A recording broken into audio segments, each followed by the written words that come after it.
Everybody, welcome to the last board meeting of the year for the Board of Podiatric Medicine. I'd like to welcome everybody here, and I'd like to ask Kathleen if you would call roll. Yes, good morning. Dr. Michael Zapp.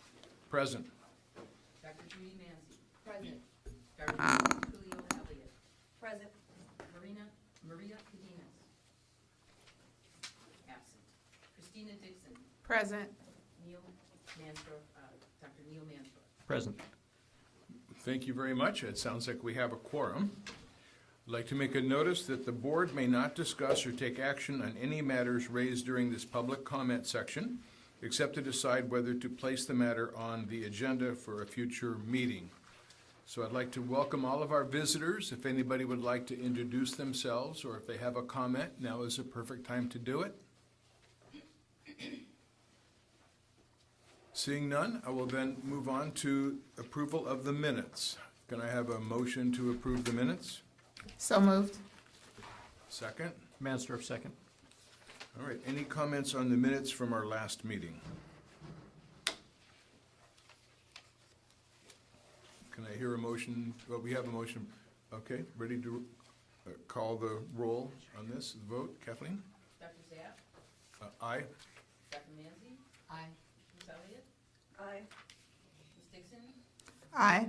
Dr. Mansdorf. Aye. Thank you very much. Next on the agenda is the update from the Office of the Attorney General regarding vertical enforcement continuation. Gloria Castro presiding Good morning. with Emily Brinkman. Thank you very much for inviting us today.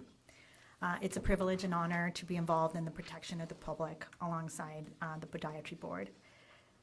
You are one of only 4 Department of Consumer Affairs clients that actually have a designated law firm at the Attorney General's office under statute. Today we will briefly discuss vertical enforcement. Ms. Brinkman will take the lead on that.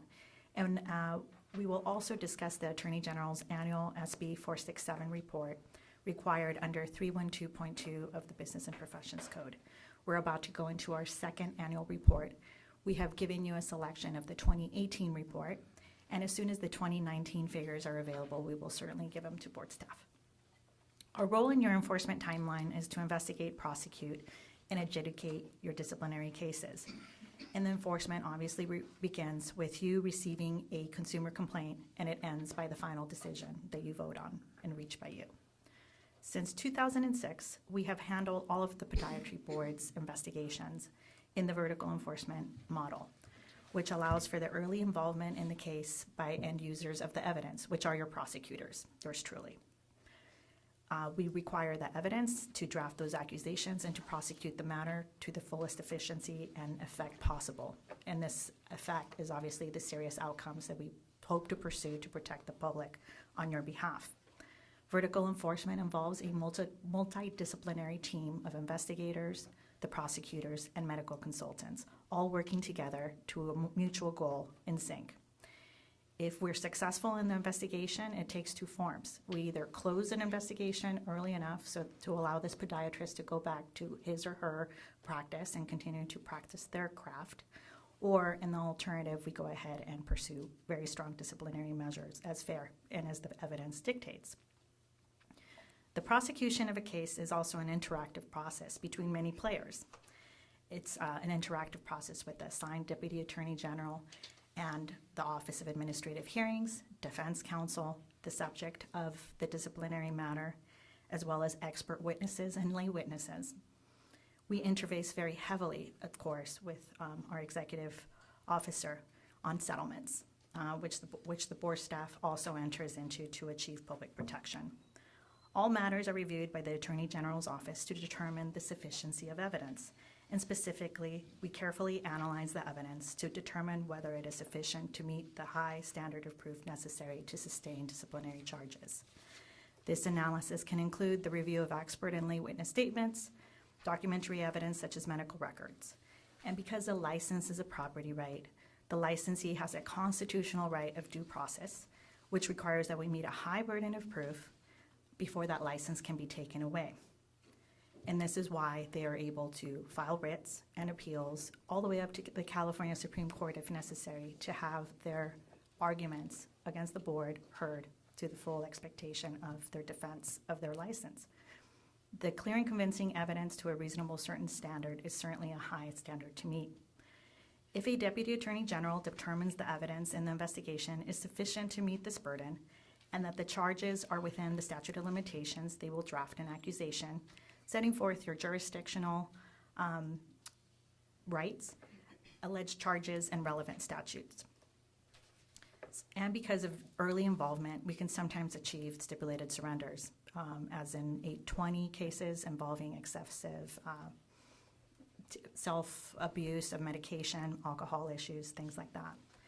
And because we are involved in your vertical enforcement investigations, we interact closely with the evidence, and as soon as the matter is referred to our office, it is because the case should move forward. Emily will cover some of the statistics involving what happens at that juncture. We believe also that it's very crucial to get this accusation filed as early as possible because it's the only vehicle by which the public is made aware that their podiatrist may have some concerns relating to their practice. Knowledge is power, like they say. And there is no time to waste. So we're very proud of our ability to get your accusations filed as quickly as possible. If the evidence is not sufficient, which is, again, very rare for the podiatry board since 100% of your investigations are vertically enforced, in those particular cases, one of our deputies would be sending the case back for further investigation. The accusation may later be amended. Ms. Brinkman will also cover what happens in those situations. We amend accusations to add charges prior to the resolution of the case. And the average number of days from the receipt of the referral until the accusation is filed is reported for your agency. The podiatry board's cases show excellent numbers for a healthcare oversight agency with complicated life and death matters. And the process of setting a hearing before the Office of Administrative Hearings also takes time. And this is actually when we seek to have the full merits of the case heard, and this is done at the request of the licensee who requests that the hearing be set for trial. If we don't hear from them, obviously we will try to default them, and we're very successful in that juncture as well. Obviously, complex cases take longer to defend, and as we have already said, they can go and pursue with higher courts your decision. Sometimes there's a longer period of time for the hearing. The more simpler the case, the quicker the hearing can be set because it'll be a smaller amount of days, and the more complex the case, the more weeks of hearing we require. And so we take all these steps in this process, and they're all governed by the Administrative Procedures Act. And we adjudicate your matters in 4 different ways. We default respondents who do not respond to the filing of an accusation and choose not to defend their actions. Settle, and this will include a probationary term pursuant to your disciplinary guidelines or stipulated surrender of their license, which saves everyone a lot of time and sometimes gives the person the break that they need to address personal issues. And we also, as I said, submit the case for hearing, and oftentimes we have to withdraw the accusation. Ms. Brinkman will cover that, but most of the time it's due to the death of a licensee that we withdraw accusations. And as everyone on the board knows, the discipline of licensees serves the purpose of public protection. It is the podiatry board's highest priority. And the process of balancing the disciplinary interest of this board takes time. The Attorney General's office is aware of the DCA's Consumer Protection Enforcement Initiative of 2010, which sets a goal of 365 to 540 days, 12 to 18 months, for a consumer complaint to be received by you to the end of the case. While the Attorney General was not involved nor consulted in the setting of those performance metrics, we do take those metrics very seriously and try to achieve the balance needed between efficiency, quality, and fairness and justice. We want to ensure that every licensee has their day in court, that they feel they're being treated very fairly by their licensing agency, and we consider ourselves your partners in this regard, in all regards, but especially in that one. And for now, we will go ahead and turn it over to Ms. Brinkman, who will dive deep into the statistics from 2018, and she will give you a preview of the 2019 statistics, and we've left that in the back of the room and on your desks. And we've also provided a flow chart of your administrative proceedings under vertical enforcement. I actually don't have 2019 stuff. Wait, okay. It's this stuff in blue. So, you've got part of the SB 467 report, you've got a lot of the numbers for, timelines and how long it takes for us to get a case filed, to get a resolution. And as part of this, I wanted to look at not only the types of, or the timeline that it takes for us to get cases and get resolutions, but what kind of cases that we are handling for the board and what we're getting as a result. For 2017, 2018 fiscal year, there were 22 cases that were referred to our office for prosecution. That's actually up from 6 cases the prior year. Not quite sure why there was a jump, but there was. But what in 2016, between 2016 and 2018, our average time to get these cases pled from when they come into our office was an average of 77 days, and that's both fiscal years averaged. Part of that, and the numbers actually for 2017-18 have gone down to 58 days, and I think a lot of that is related to vertical enforcement and the fact that the primary DAGs assigned to these investigations are working with the investigators, the medical consultants, and the experts to keep the cases moving so that when it comes in for prosecution, we're ready to, we know the case. We're ready to move forward and get it filed.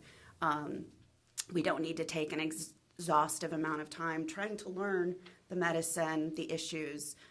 So that's very helpful for us when we have that vertical enforcement role.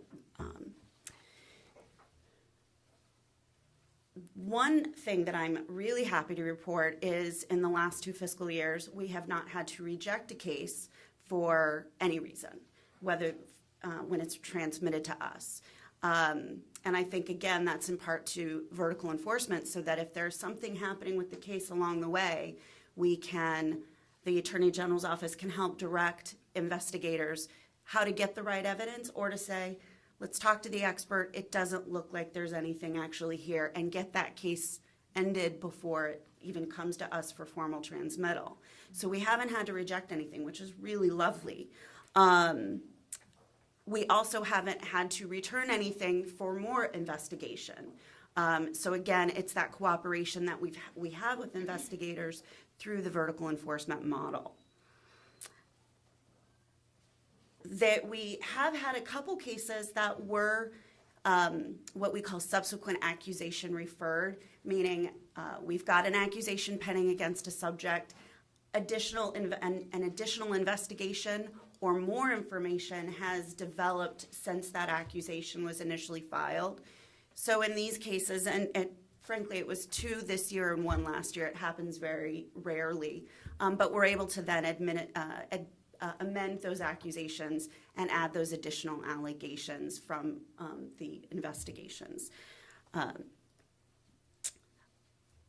We also have not had to withdraw any accusations, meaning we knew from the get-go that there was just that we could not prove a case with clear and convincing evidence, so we didn't have to waste the board's resources by filing something knowing we couldn't prosecute it. I will note there was 1 withdrawal based upon a subject death, but it was subject death. So we still had the evidence to prove it, but obviously no jurisdiction. In the last 2 years as well, of the cases that we have prosecuted, only 4 have had to go to hearing. The majority have resulted in some form of stipulated settlement. And I think that's a great resolution and outcome for your board and your resources. Hearings are expensive. They take time. But when we are involved with these cases from the beginning through investigation, the attorneys can work with opposing counsel on discovery, and this is what our expert's saying, what's your expert saying? Can we, come to some sort of resolution earlier than later? So we had, and this is, again, a combination of the last 2 fiscal years. We had 8 stipulated surrenders, 13 stipulations for probation. We had a stipulation for a revocation as well. There was 1 public reprimand issued, and we had 1 pre-accusation public reprimand issued as well. There was a second that was pending, but again, the subject passed away while it was pending, so it was never issued. So that work that the Attorney General's office is doing ahead of time, I think really pays off, and only having 4 cases have to go to hearing is a very good result. We had 1 statement of issues case where an applicant was seeking a license that was actually withdrawn, and that was because the applicant decided he or she no longer wanted to get a license in California. Along with all of these accusation cases that we're filing, we're also dealing with your petitions for early termination or petitions for penalty reduction for probationers. And we had 3 petitions that were granted for early termination. None were denied, and then 1 was withdrawn. So 4 in total for 2016 through 2018.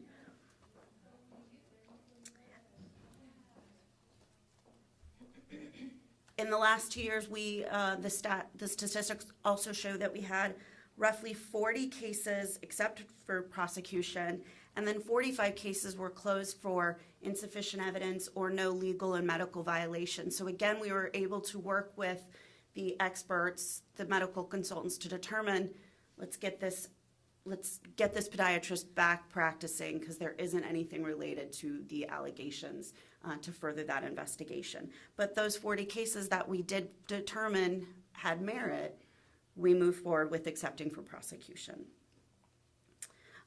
You also have 3 writs these past 2 years.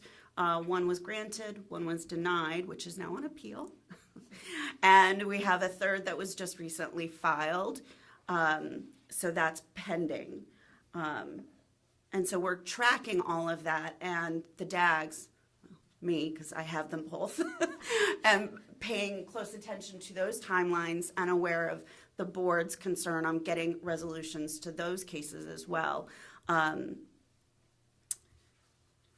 Now, of these cases that we have prosecuted, as the liaison, I see a lot of your cases, but I really hadn't taken a deep dive to figure out what kinds of cases are we prosecuting. Are they all quality of care? That's mostly what I have seen. So I was really surprised, and we will categorize cases. They'll have multiple categories. But what surprised me most is you actually had 4 sexual misconduct cases in the last 2 fiscal quarters that we monitored, and did the vertical enforcement model. We had 8 cases of substance abusing licensees. We actually had 10 excessive prescribing cases. These are things that we see common in medical board cases, but I frankly was kind of surprised to see such high numbers for podiatry. You have such a small licensing population, and again, generally quality of care issues are what we're dealing with. And of those, I classified, we had roughly 86 investigations involving quality of care, and that includes what we would term incompetence, gross negligence, or repeated negligent acts. I just lumped them all sort of together.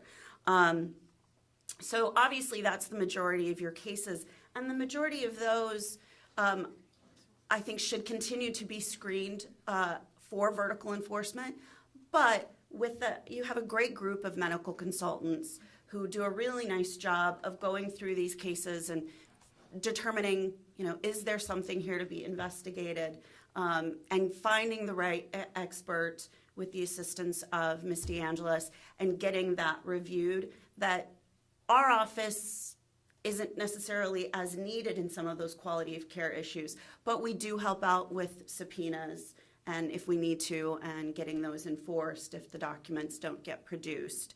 But with the sexual misconduct, the substance abusing issues, the pain management, again, because those are so rare, I do think that it's very important for the AG's office to continue with that vertical model, enforcement model with the investigators to make sure we're keeping these cases moving on track. Since we've been doing the vertical enforcement model with your board since 2006, we're looking at cases where we can get them filed so quickly, again, because we've been working them from the get-go. If we don't have that vertical enforcement model and it's just a handoff model from, and the investigations are handled without our involvement, I'm afraid that the numbers will increase. It's going to take a lot longer for the board or the attorney general who's assigned that case to get up to speed. And when we're dealing with sexual misconduct cases, over prescribing, and there are certainly quality of care cases that need to be assessed for whether there's an interim suspension order needed or patient deaths are involved, that really need to be handled on a quicker time frame. And I think that's the role that VE we can help ensure that those cases move along at a speedy pace. Any questions? And I actually don't have any 2019 numbers. Yeah, and I misspoke. It's the 2019 report, but our 2019 report will reflect the 17-18. So, yeah. And before we take the questions, you might tell yourself, well, 71 days or whatever Ms. Brinkman just said, that sounds like a lot. That's calendar days, obviously. But as a point of reference, under handoff and under even our other clients in HQE where we don't get involved whatsoever, the metrics on how quickly we're able to familiarize ourselves with the case and take a deep dive and make sure we get it right is elongated. In the early 1990s, before we ever even conceived of having a deeper liaison role or a deeper kind of role in your intake unit and dealing really closely with your board staff like Ms. DeAngelis, it could take the Attorney General's office 9 months to plead a case after receipt of evidence. So I think that it's just really important to point that out, that even though the public will probably not like these numbers either, they want these things filed yesterday, and we respect that. Obviously, we don't want to subject patients to physicians and podiatrists and other healthcare professionals that they should perhaps think twice about seeing or see anyway, but just, buyer beware. Anyway, so I think the podiatry board really does a fine job, as reflected in some of these numbers, that potentiate your investment of money in RDAGs and the investigators, the fine investigators at the Health Quality Investigation Unit and your medical consultants. And I would also say that for the last 2 fiscal years, the amount of time from when the case is transmitted to our office and to adjudication to a final result, the average is 320 days. So we're getting these cases done pretty quickly. And podiatry board's numbers have always been really good, and so I'd like to keep them that way. Thank you. Do anyone have any questions? Yes. For the sexual misconduct cases and substance abuse, are podiatrists outliers by comparison to MBC licensees? I haven't looked to see the percentage of, licensees from the medical board and how many cases that those allegations, but you have roughly 2,300 licensees. That's a really, just in general, the disciplinary action and investigations on your licensees is just, it's just a fraction. I think it's a small number, but given you have a small board, 4 sexual misconduct cases, and I looked at them, they're patient cases. It's not like they're, actually with patients, and that's concerning. So especially with such a small percentage. Yeah, I'm just curious whether we're really outliers, and is this something we need to address with our licensees, or, I mean, we should anyway, but is it the same with the osteopaths or the MDs? And so for a point of reference, we could probably have Emily bring that back to you. But what we have seen other boards do is, like for example, the Board of Psychology very recently redid their pamphlet after the Me Too movement, which has always been there, but now it's, you know, obviously more front and center in the public. We've always felt that those, you know, misbalanced power dynamics have always been on the top of our radar.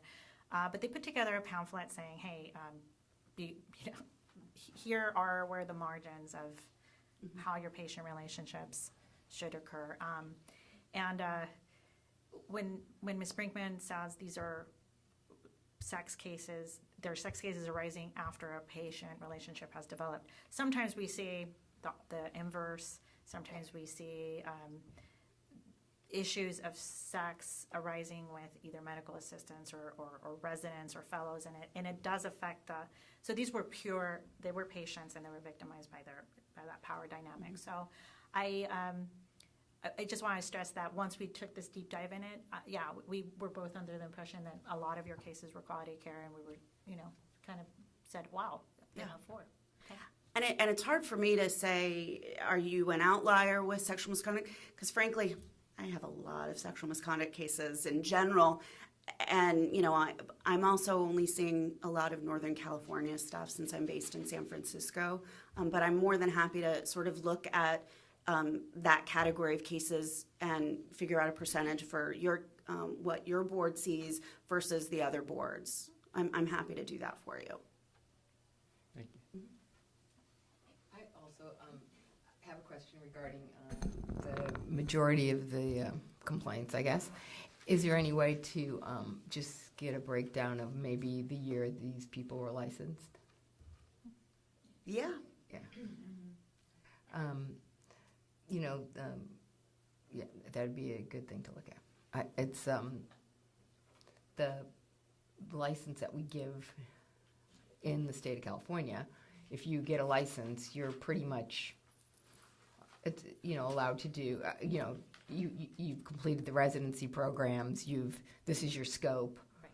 you know, but as far as me being able to really scrutinize every single one of these residency programs and whether the training is, you know, I'd just be really interested in knowing the year that the license was actually. And the earlier the license was issued, at least my observation as a senior assistant of the entire section and seeing all of the clients, patient communication is not as good with The older. The folks that have had the license the longest. And so sometimes we have sex cases that look like sex cases that turn out not to be sex cases. They just didn't really explain the procedure. There may have been an inadvertent bump with like the groin area of the podiatrist, and the patient thinks this is on purpose, and maybe there's embarrassment and there's no acknowledgement of, ooh, I maybe should say I'm sorry, and or have a chaperone present next time if the patient has expressed that concern of that type. And then I don't know. I think some doctors just proceed on maybe these notions of that are a little bit different about personal space. I'll just say that. So that's an observation I've made, that if they had just communicated better with the patient, had better bedside manner, we probably would have never received a complaint. And we take that role very seriously as well, but really your medical consultants to educate. In those cases where we're closing because there was no violation of the standard of care, but they could learn a little bit more. So, an educational kind of context is good for everybody, including patients. I just wanted to mention really quick that Andre and I have been working on putting a spreadsheet together with all of the discipline licensees, whether it was administrative or formal discipline. We're putting together what residency they graduated from, what school, when they were licensed, their date of birth, all that information is going together. So that should be ready for the next licensing committee meeting to review. Thank you. I had a question. You initially talked about the performance metrics, and So I'm interested in understanding, how does BPM's performance metrics compare to other boards as far as, the timeline that we're setting? And in your opinion, do you think that that should be revisited, just given what you're seeing? I just want to be able to see if what we have is currently realistic, and if we need to, as a board, consider maybe even having varying performance metrics depending on the complexity, because it sounds like the more complex, the longer it takes. So just to help us be able to know what we should be thinking about moving forward. It is the hope of the Attorney General's office, and we said this to the legislature when they enacted SB 467, Business and Professions Code Section 312.2.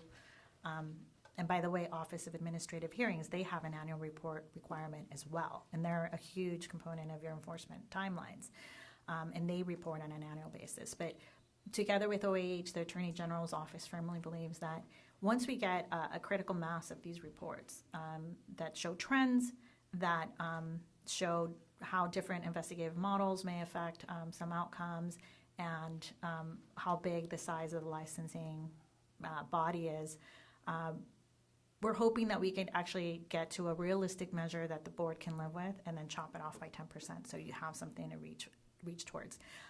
We find that if the performance metric from nose to tail, from the time the consumer complains to you to the time you sign a decision and order, if that's 365 days for you, that is not realistic, because as Ms. Brinkman noted, that's about how long it takes us to finish your case, adjudicate it, take it to any outcome, default, stip, or hearing, or withdrawal, which, that's an adjudication, but not one that we withdraw because we should have never filed the case. We withdraw because there's no jurisdiction. So yes, absolutely. That's our hope, that we can get the three parties together in a room and say what makes sense. And it's not a one-size-fits-all, because quite frankly, if you look at this report, and it is online, I only I only provided the podiatry board's data, but if you actually do look at this entire report, you'll see all 39 Department of Consumer Affairs entities. Entities that are not healthcare oversight agencies, so we have Bureau of Automotive Repair, all these other folks.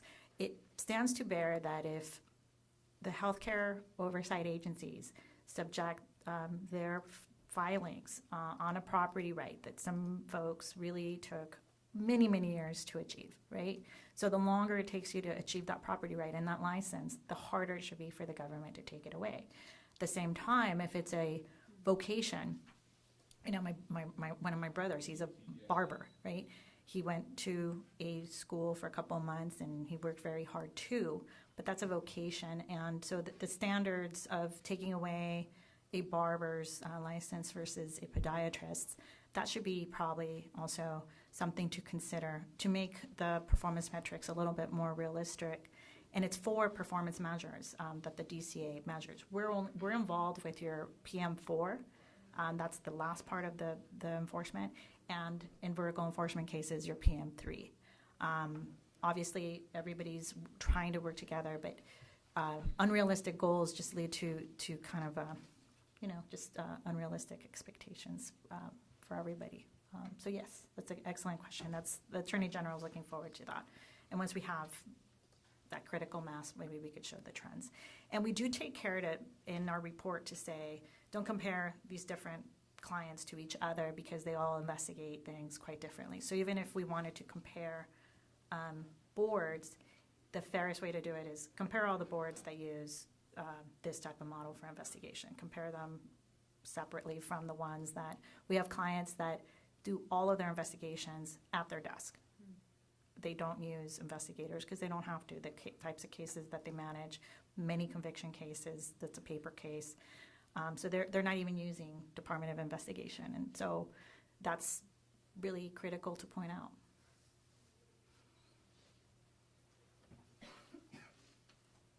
Any other comments? I had another question. I'm sorry. So with the vertical enforcement model, how are you seeing cases being moving faster? Like prior to that model, are you seeing any variances or differences? Is it going faster? Is it working better? I'm just trying to understand the benefit of vertical enforcement versus the handoff.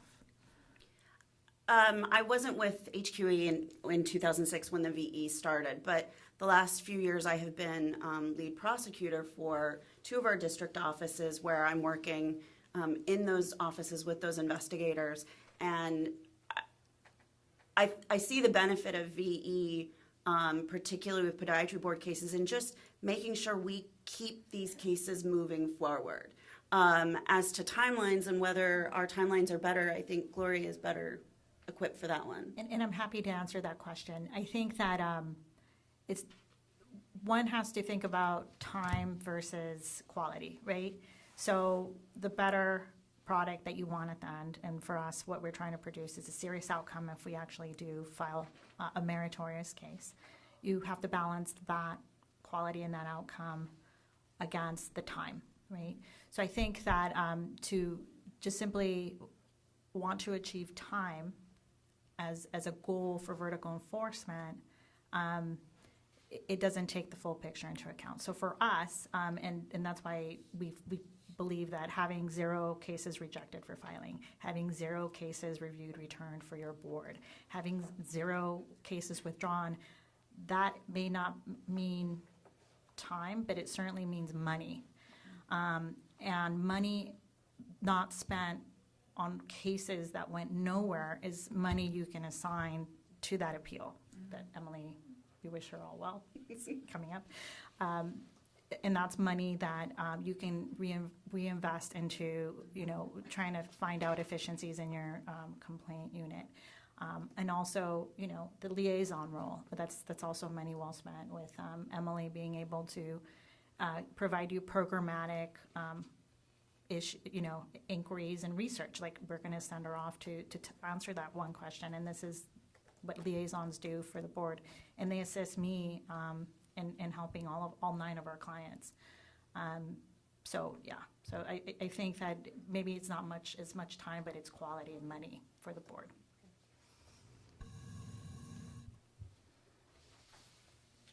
All right, any more comments? Well, Ms. Castro, Ms. Brinkman, thank you very so much much for for your having us here. presentation. Thank you. It's an honor and privilege. Thank you.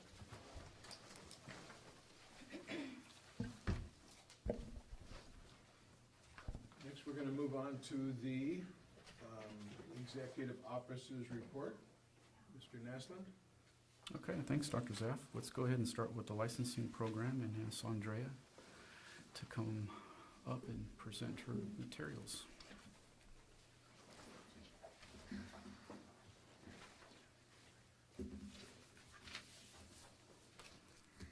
Good morning. Good morning.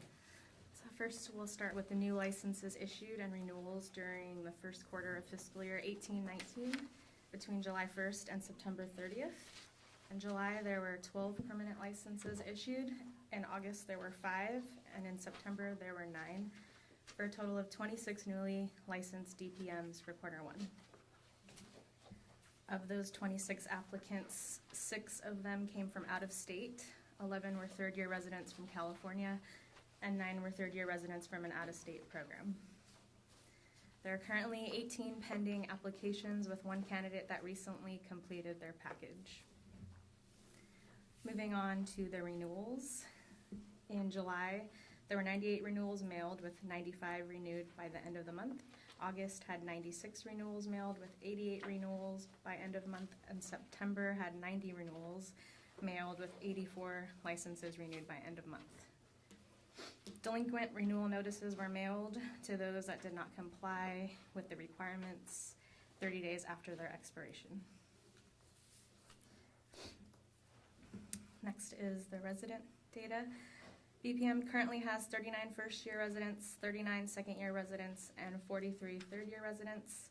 And there was 1 resident added to the third-year rotation list, bringing the resident license total count to 122.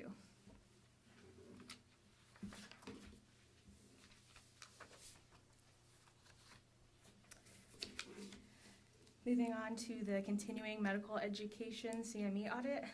A CME audit is currently in process for 23 randomly selected licensees with an expiration date of March 31st. Licensees were mailed an audit notification on October 5th, and all candidates were given a deadline date of November 7th to submit evidence of compliance. As of December 2018, out of the 23 audited licensees, 16 have been found in compliance and 5 have filed for a CME waiver. Staff awaits further documentation and will provide a more thorough report at the March board meeting. So we have 2 left that I'm waiting on. And finally, we have the important notice to licensees with a January 2019 expiration date.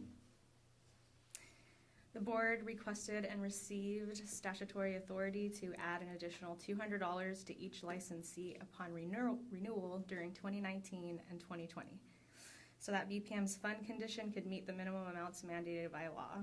This new law becomes effective on January 1st, and due to technical maintenance, automatic renewals had to be temporarily shut off. Licensees with a January 2019 expiration date will not be able to renew their license until the next scheduled breeze release on January 11th. We strongly suggest that those licensees renew online by visiting our website to avoid any delays in processing. In October, we sent out a notice regarding the shortened renewal period to all licensees with the January expiration date, as well as posted it to the board's website, social media accounts, and listservs. Ready for comments? Anybody have a comment on this report? Sorry. Let's see, let me go to the page. So when we're looking at the licensing versus new license page, the comparison is just for the 1 year. So we have the current uncompleted year, and then we have the year that is a complete year. Could we get maybe 2 more years back then so we could see at least some type of trend? Are you on attachment A? I'm on, yes, attachment A, the year-over-year comparison for new license issued. So this is just what I've been tracking. Okay. I'd have to go back through Each year, yeah. How far back would you like to? Well, maybe just 1 or 2 other years. Just because this year's an incomplete year, so we're only comparing it to just the one last year, so just to get a sense. And you're speaking about who came from out of state or third-year resident? Okay. Right. And then for the Q1 report, new licenses, is it possible to change the data a little bit and add, the licenses? Are they new licenses? How many were, so what I'm trying to get, I guess, look at is how many are going out and how many are coming in and where they're coming in. So this has a piece of it, but then you have to go to the other first attachment to kind of figure out how many new licenses are coming in. Does that, I'm not sure if I okay. understand. So we have sorry, I'm a little under the weather, so maybe I'm not making sense. So the Q1 report, so we're saying that we have delinquent, retired, and we have disabled status. Okay. So is there a way to add somewhere on with this data, new licenses that are coming in, just so we have an idea of the new licenses that are coming in and the ones that are outdated, because it's kind of on one sheet and then you have it on the other sheet, just so it's kind of, we know what's coming in and who's leaving or who hasn't renewed their license. Does that make sense? I mean, I could. So at the bottom of attachment D, we do have the canceled licenses. So we had 24 that canceled and 26 that came in. So are you saying you want to see those on the same page? Yeah, Okay. yeah. Just to get a better sense of how many licenses we're losing. It's just a better. And then a while ago, I had asked to see if we could find out about a breakdown of demographics or age or what's allowed to, we're allowed to ask on these, so we get a better understanding of who the new doctors are coming in, their age frame. Was that not something that we could do? So if they apply online or even on the paper, it's up to them to fill out those questions. They're not always answered. I mean, the birth It's date not I a have. mandatory requirement, it's up to you if you want to fill it out. So I think the data would probably be skewed because it wouldn't be accurate. There's a lot of people that don't fill that out, Okay, yeah. I mean, I had the Unless birth it's a day, that's what I meant, requirement. like, have Right. that. and so we can't make it a requirement then, so it's just a, I think we'd Optional? have to do statutorily make it a requirement, so we'd Okay. have to take pretty deep legislation to do that. oh, well, okay, all right. I think, though, if you look at the licenses, you can kind of guess. I mean, because the majority of them are the graduated third-year residents, so you kind of know where they're all coming from. Our programs that are in California, and they're usually about the same age. I mean, that's a generality, but it's kind of true. And then you have the people that have completed the third-year residencies from out of state. So that's something you have to understand that that's kind of new too, because it wasn't, always three-year residency programs available. And now that's sort of one of the ways you get a license here, is that you've completed a third year or maybe a fellowship and whatever. But the thing is it would be interesting to know the people that aren't in that category that are applying for a license. I mean, and which is probably not that many. So you're just mean who are practicing in other states? and Exactly, applying yeah, here? and are not newly out of residency, because those would be the ones that I guess you would have the least amount of knowledge regarding. So for this first quarter, we only had 6 out-of-state applicants. Right, The that- rest were third year from either in California or outside. That we're not, yeah. So, I mean, in my opinion, that's one you have the least amount of information on. But I understand your concern. I mean, that's why it's good to know, I think, every single piece of this. Like with the people that we have complaints on, and, where are they, what's that demographic, and, the more information you have on them, the better. Right. Well, and it just, I mean, we use the same metrics over and over again. It's, Yeah, no, it's a good point. can we update them, or can we maybe see if we can tell a different story and get some more information? So I'm not exactly sure, so I'll have to look at maybe the forms that you have online, and maybe we can look at what Yeah, we it's can a do good at a idea. committee, yeah. Okay. Okay, thank you. So I have a couple, just questions. So on attachment D, this is the notice that went out to the license. January expiration, it's also on the website.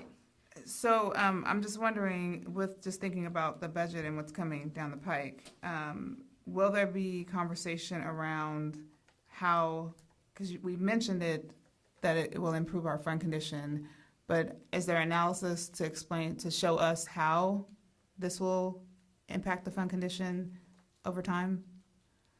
Yeah, we'll cover that when we go through the budget. It is outlined there on the fund condition.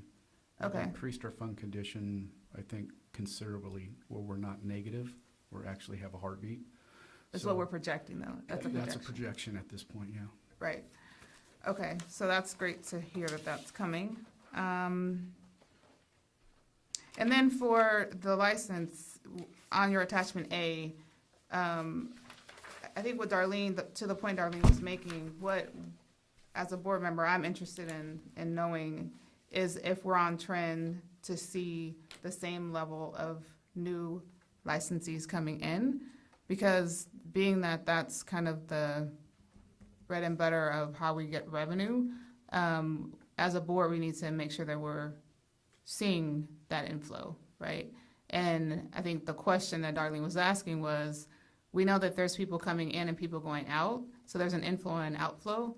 So how is that impacting the number that's staying? And then what does that translate into for revenue for the board? So I think what we can do here is we can make a graph of this, right? Pick a certain date back Mm-hmm. and see what the trend is, and then make our analysis from there. Is that kind of what you're Yeah, looking for? that's kind of what I'm looking for, because, A snapshot picture of it? right, because we always have to get down to Yeah. the finance, right? And do we have the revenue and the resources needed to support Sustain, what we're yeah. doing? Yeah. Yeah. Okay. We could probably do that. Any other comments? I have a comment about continuing medical education. As a practitioner, we know that we need to have 50 units every 2 years. But what I didn't realize was that that's calculated on your licensing year per person. And it's not calendar year. So I know a case where the person had 25 units, but it was the month before their licensing for that particular year. So they had the right amount of units every year, but did not meet the audit because it wasn't within the time frame of their license. So either we need to make allowances for that, or we should at least maybe in our newsletter explain that we're timing these based upon the date of your license renewal. So when you pick and choose what seminars you're gonna go to, you try and get it within your window. Actually, me and Kathy just yeah, were I think- working on that yesterday for the newsletter to put some information regarding all of that. You must have a bug in our office, because from our last audit, I think that's the trend, so we're really gonna publicize that for the DPMs about the CME requirements and. But I hope you give a little leeway to those people that actually have 25 units per year, just not within their specific window. Well, some people may be using the state seminar in Southern California as their major CME. Well, if you do that every go-to. year, you'll be fine, but if you throw in a ski seminar and it's outside, it's in the year, but outside your licensing year, it's not counted. That's true. So, I mean, the hospital wants calendar year. Only our department wants from the month you were licensed. So to that point, I just wonder, how frequently do we go through a review of our audit process? And who do we use as resources to help ensure that the process that we're using is up to date and on par with what other people are doing? So we do one audit a year. Mm-hmm. There were some years that didn't happen because of staff shortages. And so we just randomly select all the licensees. If there's any questions, I've contacted CPMA if I had any questions, if I didn't recognize a course. So Althea's been really helpful in that sense. I usually do a lot of our own research as well to look up these Whether these programs to courses see who exist. approves these programs, or call them if I can't find information online. The CPMA has been really helpful. But do you have an audit tool? Like, what are you using to do your audit? So we'll pick a month that hasn't been audited recently, and then we can contact OIS to give us the randomly selected licensees, or we can have a method of every fourth person that expires in March will get an audit notification. So we don't have a formalized audit process? This is the way that I was taught how to do this. I mean, Not that I know of, Christine. So I'm just concerned that we're calling something an audit and we don't have, Well, we use the best available resources that we have offered, and that's through the Breeze and the OIS systems. And so for us to go out and get an audit system. no, that's not what I'm saying. Oh. So what I'm asking for, because I do this, right, during my job. So I oversee monitoring and compliance, Uh-huh. and I have a tool that I hand to my monitors that they are using to help guide and inform what they're doing. So that's what I'm asking for. Do we have something like that I've that's never seen formal? one. No, it's tracked in I- Excel. I mean, there's a spreadsheet that's created. So I just think we probably need a criteria, because to Dr. Zapp's point, if somebody comes and they challenge your audit, how can we, what are we using as the criteria to determine that they didn't meet the requirement? So for these groups of people, it's March 31st, 2018, so their 50 hours needed to be between March 31st, 2016 and March 31st, 2018. If they're outside of that period, then they don't count. So then they'll submit their certificates that has their name, the title of the course, who sponsored the activity, and the amount of hours that they received. And so in Excel, I can enter all that information. And if it adds up to the 50, then they pass. If it doesn't, then we contact them and say, hey, you're short. Can you please provide an amount of CMEs between this renewal period? And if they don't, Then they can either apply for a CME waiver. And so then in the next 2 years, they have to make up any deficient hours. If they don't, then we won't renew the license until they do make up those hours. And they can't be granted another waiver at that point. So is that in a procedure or a policy? That's written in one of the statutes. Yes. Yes, New it's, licensee granted a temporary waiver may not be granted another waiver at it's the in next license statute and renewal. regulation. I'm curious, has anyone, like with CME, decided that, okay, we can now report all these people that showed up at our program to the state boards that they wanted electronically? Like, in other words, I went to a seminar, what state do you want this reported to? California, boom, you get a printout. I have personally never received any CMEs that way. It's always just, because they don't have to submit this every time they renew. No, I They're understand just that. self-certifying. I'm wondering why we haven't done this yet. I mean, it seems like a money-making opportunity for something or somebody. We have to list every class we take when we get our radiology license renewal. We have to fill that out, but we don't we just certify it on our podiatry. But, you know, so for Christina, so when she said it was March to March, 2 years, the gentleman in my office had 25 units in February that didn't get counted. So there's plenty of units, just not in the time frame. I think I've seen that come up a lot, or they think it's January to December instead of your expiration. I get that. I'm just saying, as a board, when I hear the word audit, I just expect to see an internal process that's more formal. That if someone comes and questions that, then there's something that we have. I mean, were the licenses informed that we were going to audit them? Like, is this standard common knowledge? It is common knowledge that you could be audited. It's on the website, and I think in the packet that goes out when they're newly licensed, it says to keep your CME documentation for up to 4 years in case of an audit. But if you leave and someone else comes in, then how are they being informed of the audit process? We do have a manual that's, So you have a License. manual. I have a licensing manual, but not like go into this folder. I mean, I can add that in there, but on our computer, we have files and it's labeled CME audit. So anybody could go in there and see, and it's broken down by years. And it has all the people that were selected for those years, what courses they took, how many units. But I'm just more interested in the process that guides how you're auditing. We can put that together. I see what you're saying. Yeah, We I want- think that's a great idea. Yeah, okay. Right. Chose March and randomly chose every fourth I person. looked at the history, I You saw could have that chose March had every not third been done. person in April.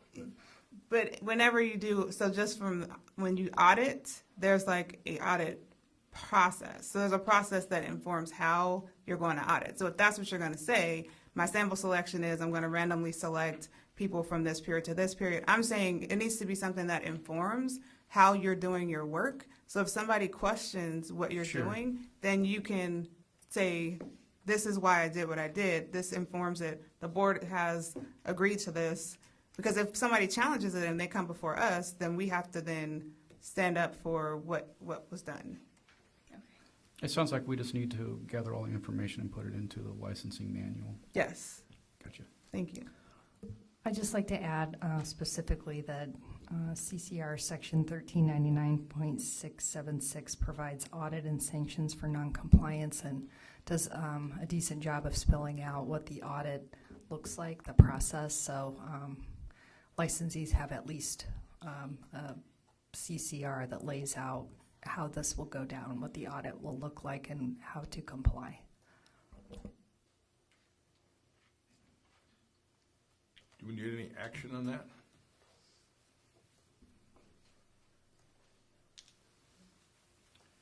I don't think so. Is it just, do we need to make a motion on that, or? I don't think so. We can just craft what the Okay. CCR is and All put right. it in the manual and identify our process. So any, come back to the committee? Yeah, we can bring it back to the committee as well. Yeah. any more questions or comments for Ms. Damian? Thank you very much. Thank you. Mr. Naslund? Okay, we have Ms. DeAngelis next, enforcement. Good morning. Good morning. I'll be reporting on the enforcement activity for the first quarter of fiscal year. We're at 18-19 now, so it covers July through September of this year. I'll start with the statistics. Complaint data is attachment A. We're looking at really similar numbers. We had 50 complaints received for the first quarter, 52 last year, so really similar. Slight uptick in the number of days to complete an intake. It's up to 10 days, which is slightly above the DCA target set. I followed up with a medical board who does our intake, and we're already seeing better numbers for the second quarter, so it looks like that's getting managed. Not too much else on complaint. We'll go into investigations. 57 desk investigations were assigned for first quarter, and 48 desk investigations were closed. We've got a 23% increase in processing time for desk investigations, but that's not impacting our overall numbers at all. In fact, if you look at the total case investigation times, which includes desk and field investigations, we're down to 100 days to complete, which is under the target for DCA of 125 days. Looking really good from a couple quarters ago. We had some pretty high numbers, and I think that was due to the division investigation vacancies, high vacancy rate. But we're starting to see these cases close more quickly, and the vacancies are being filled. For the field investigations, we had 7 assigned to the field during the first quarter, which is almost twice as much as last year. And then we had 6 investigations complete, which is a decrease of half over the prior year. Not sure why those numbers are showing up, but I think we're going to start seeing more case closures now that we've got the investigations staff filled. Again, our numbers are starting to look a lot better in this area. Moving on to the disciplinary data, we only had 1 case initiated with the AG during the first quarter. 2 were initiated last year, so not too far off. We had no final orders, which is same as last year for first quarter. We had 1 citation issued, and that's a 75% decrease. Last year there were 4 issued for the first quarter. These numbers, the stats, is kind of hard to really make a determination because we have so few. So if we have a high in one quarter and less in the next quarter, it looks like a significant change, but really over the whole year, it averages out pretty close. We had no new probationers. We had 1 probationer successfully complete, and then we sent 1 to the AG's office to petition to revoke probation due to violations. And at the end of quarter 1, we had 10 active probationers. We're seeing those numbers continue to decline over prior years, so we've got fewer people on probation, which is probably a good thing. Some of them are losing their licenses, but others are, completing successfully, and not doing bad. For the total year, I've only got the first quarter at this time, and it compares all of the stats together, the complaint, investigations, and discipline. I've also included in attachment D, it has the citation violations, which was requested by the board. So the single citation that's been issued so far for this fiscal year is included, and it shows what code was violated. And then as we continue throughout the year, then I'll include those with the report. Attachment E has our Attorney General case aging data that I received directly from the AG's office. And this includes information all the way through November 5th. That's the date of the report. So again, we had the 1 case initiated. We had 1 case that completed. I didn't include that in our final numbers because it was a petition for reinstatement and not actually based from a complaint. And so it wasn't one at a time, and they all go forward for discipline. So we might have 1 person who's got 3 or 4 complaints open on them, but it results in 1 discipline case. So when I report the numbers, I kind of break them down to just each individual instead of saying like, oh, we've got 20 complaints out there. Well, we might have several people that have multiple investigations ongoing, and it results in 1 disciplinary action. So I count it as 1 action per licensee, and that's how I'm reporting it. The other thing is the attachment E, I've been given a second report from them that has to do with non-administrative mandate cases, which this is the first year I've seen them in like my almost 10 years with the board, and we've got 3. So they're actually still on their calendar with the AG, and I probably should have included that with our pending cases. So that would make our the number 9 that I have in there currently, it would make it actually 11 pending cases with the AG for this report. What are they? Non-what? They're non-administrative mandate cases, so they're cases that have gone through the process, probably resulted in a revocation. they weren't happy with that, or even if it was probation, they weren't happy with that order, they've gone forward to a higher court, and so they're appealing the decision. One of those has been completed. It was during the first quarter, and then the two others are still in process. Before I move on, do we have any questions on the statistics? You said something about the ones you didn't include was a license that was asked to be reinstated. Right, so this was an individual who had lost their license a number of years ago, and then they filed a petition for reinstatement. So they were no longer licensed with us, and it wasn't official disciplinary action because it wasn't started from a complaint. So we opened a case, and the reason why I don't count those is it wasn't like an open complaint through investigation, through discipline. But I did count it as a final order, and the individual was denied. So I have a question, and I'm sorry if I should know this. So when there's a license that is being disciplined, are they counted in the number of total licenses, or how are they counted in the number? Are they not? Are they like kind of held as a off? licensee? Yes. If they've been disciplined, depending on the type of discipline, gosh, that's a good question. I'm not sure how it would work out with licensing.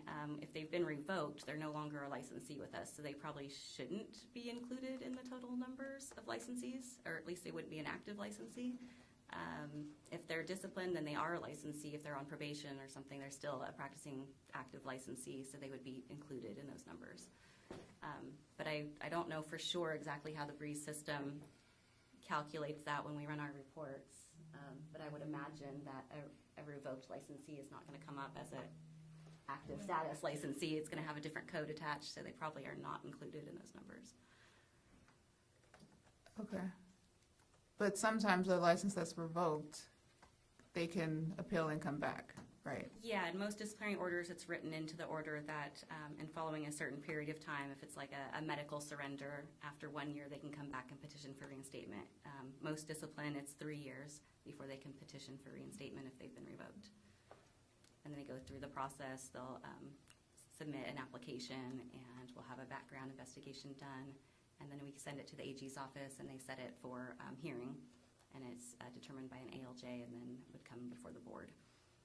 So then will we count them as a new licensee, or just, I'm just trying to make sure, like, They would go back to their same license number that they had previously that they were disciplined under. So I don't believe it would be a new licensee. It's a reinstated licensee. Again, how that would be reported through licensing, I'm unsure. I don't know if we're reporting reinstatements at this time. They're pretty rare. I think we've had one in the past several years that I can think of. And yeah, I'm not sure how that was reported through licensing. so I think that would be interesting to know. I report it through the enforcement side. They wouldn't be a new licensee, but again, that does affect our licensing numbers because they were away for a while and then came back. Is there less than one relicensing a year? Yes, fewer than one. I guess we can check with OIS and see how the Breeze system manages those codes. That's an interesting question. That's pretty technical on the IT side, so we'd have to reach out to OIS and ask them when that transpires, how does the system code that or Well, I delete know it? there's various codes for different license statuses. So if someone's revoked, it has its own code versus just being an active, on a good status. And I don't know how the new process works as far as reporting because I haven't worked in licensing since Breeze was started. But I know that when you pull a report, you can put in specific codes to get the total numbers. And I think for active licensees, it's not going to pull individuals that are revoked or who surrendered their license because they're no longer active. So the number you're reporting is just active. It's active, current, inactive, retired, disabled. I just want to mention on attachment B in my report, there is a revoked, surrendered, reinstated under the breakdown. And so that's when I ask you, Bethany, hey, has there been any revoked or surrendered or reinstated? That's right, she asks me every time. Okay. Onto mine. So there was 0 for this first. But somebody requesting reinstatement, is that going through the AG's office? It does. It does, okay. They so it handle would be those on this cases for report. us still. It just comes directly to us instead of starting through a complaint and going through investigations. Okay. Any other questions on the statistical portion? No, I just wanted to thank you for including the citation information Oh, sure. as requested. And that's one of the things I think would be valuable in the newsletter. We're looking for information. The more we can inform our licensees about what's being enforced. I just submitted to Kathy an article for the newsletter. I don't know if before it goes forward, if the committee would like to look it over and have any suggestions for anything added to it, or I could do that before we actually publish it. If the So board long would like as to. I would love to see it. It'd be Okay. interesting to read. We can't comment, I mean, we can comment directly back to you, but Right, right. obviously Okay. you're vaguely keen. So that's in the works, so. Okay, so moving on, the DCA performance measures. We haven't had anything new reported through DCA for quite some time now. We've got quarters 1 and 2 of last fiscal year, and they're still working on putting together the final 2 quarters of the last fiscal year. I did attend a meeting recently, and they gave a presentation on this launch of this new open data initiative that will help promote openness and transparency in the reporting of our performance metrics. And we've got this new user-friendly interactive tool that has custom sort and filter options where we can do custom analysis of the data. And they were hoping to have this completed by the end of the year. So we're in December now. I haven't received word of it being out, launched yet, but that should be coming hopefully in the near future. And hopefully by the next board report, we'll have at least the full 17-18 fiscal year to report. And I believe this tool is also public on the website, so anybody could go on and look at our, numbers and our performance measure data. For the probation program, for our cost recovery, we collected a little over $7,000 during quarter 1.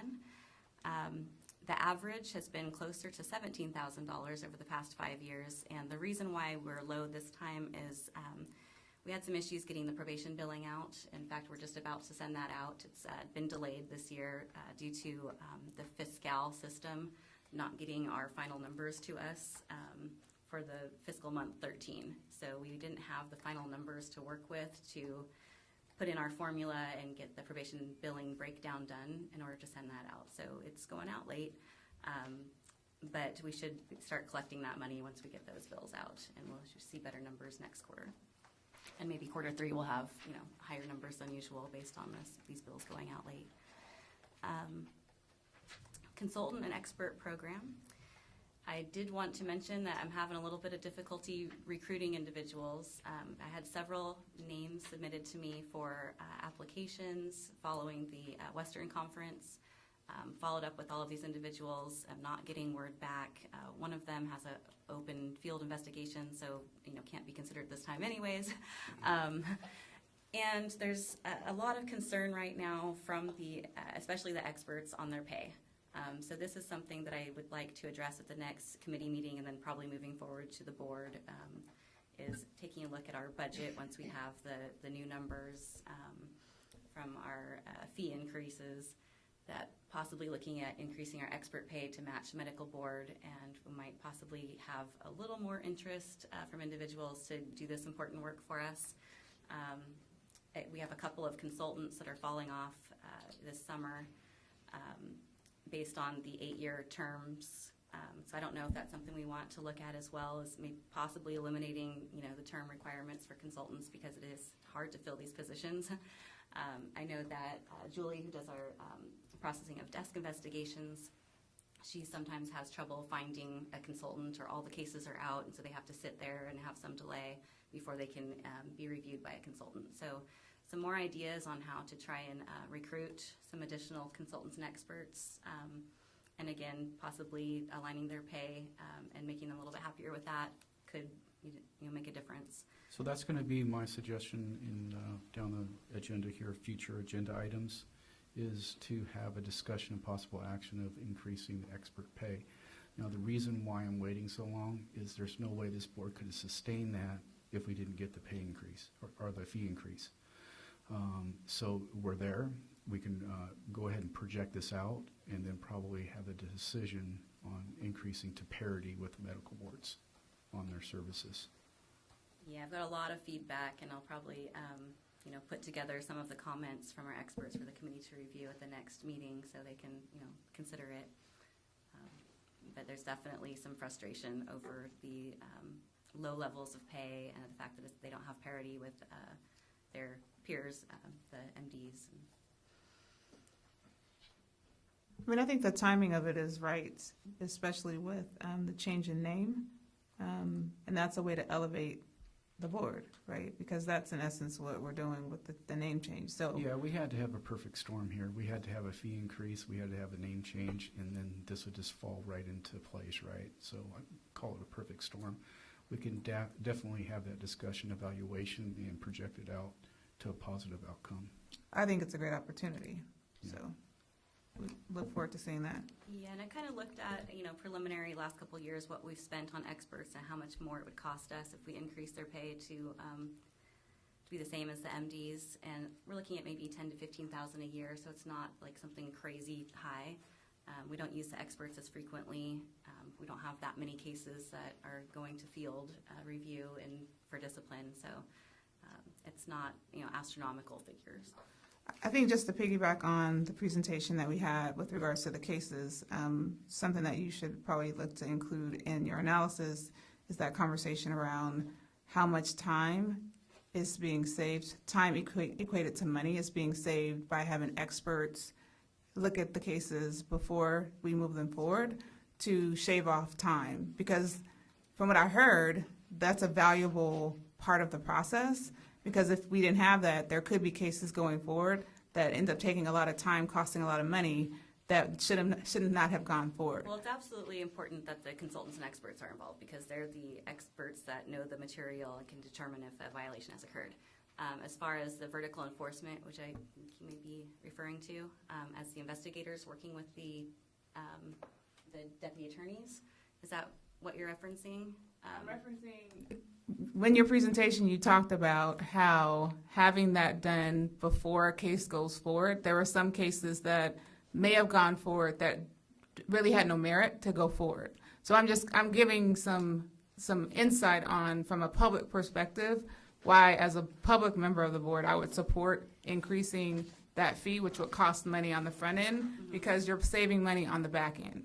Yeah, and I think what maybe you're referencing is the investigators working closely with the attorneys and being able to make a determination early as Right. to whether the case should go forward or not. And ensuring that, and that is exactly what I said, so you rephrased it perfectly. And what one does in the investigation phase is to ensure that we are selecting the right expert for the case. So even though you may be a doctor of podiatric medicine, if what we're asking you to do is not something within your tool chest, or if you've been retired or you're just not qualified, those are the types of things that we want to make sure it's not a one-size-fits-all, that it's the correct expert that'll get us across the finish line.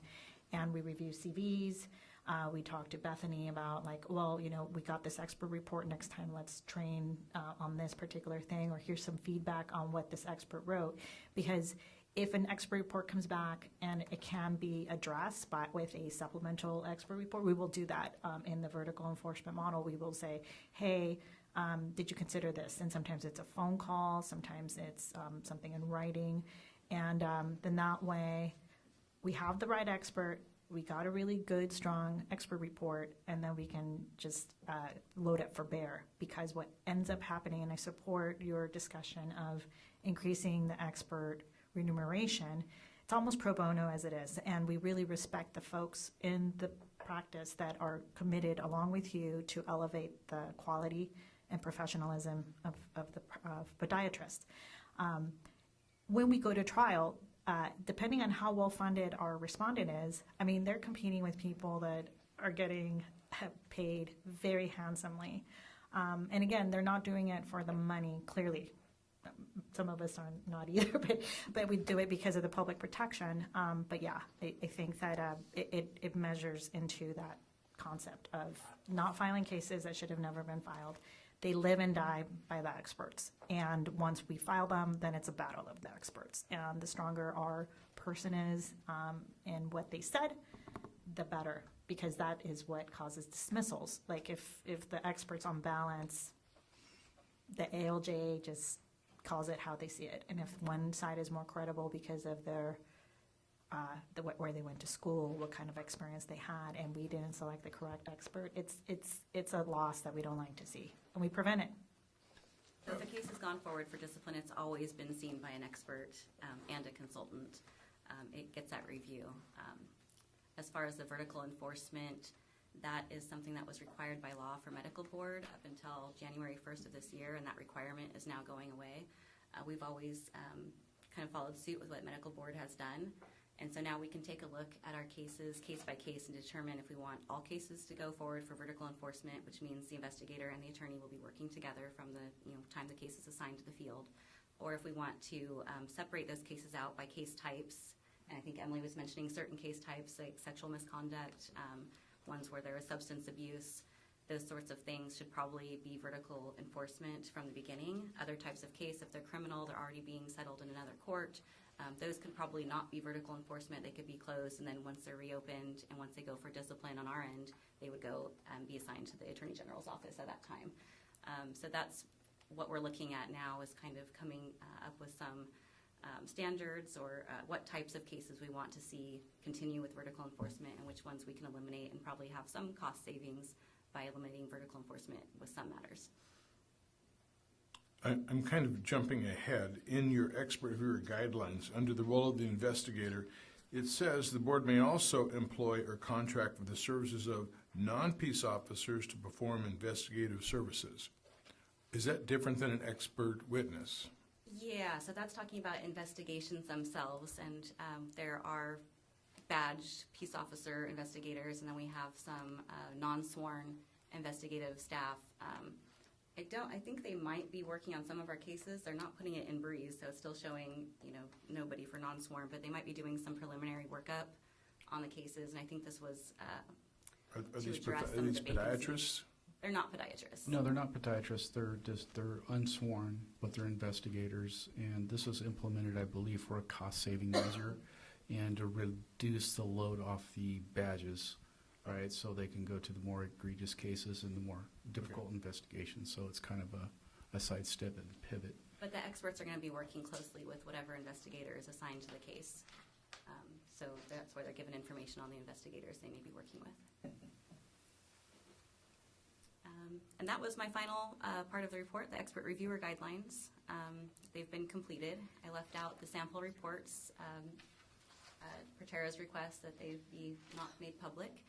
And this guideline will have to be updated over time with our new name as procedures change, but we'll keep that updated, and I'll get it out to all of our experts as long as the board approves it. Do we need to approve this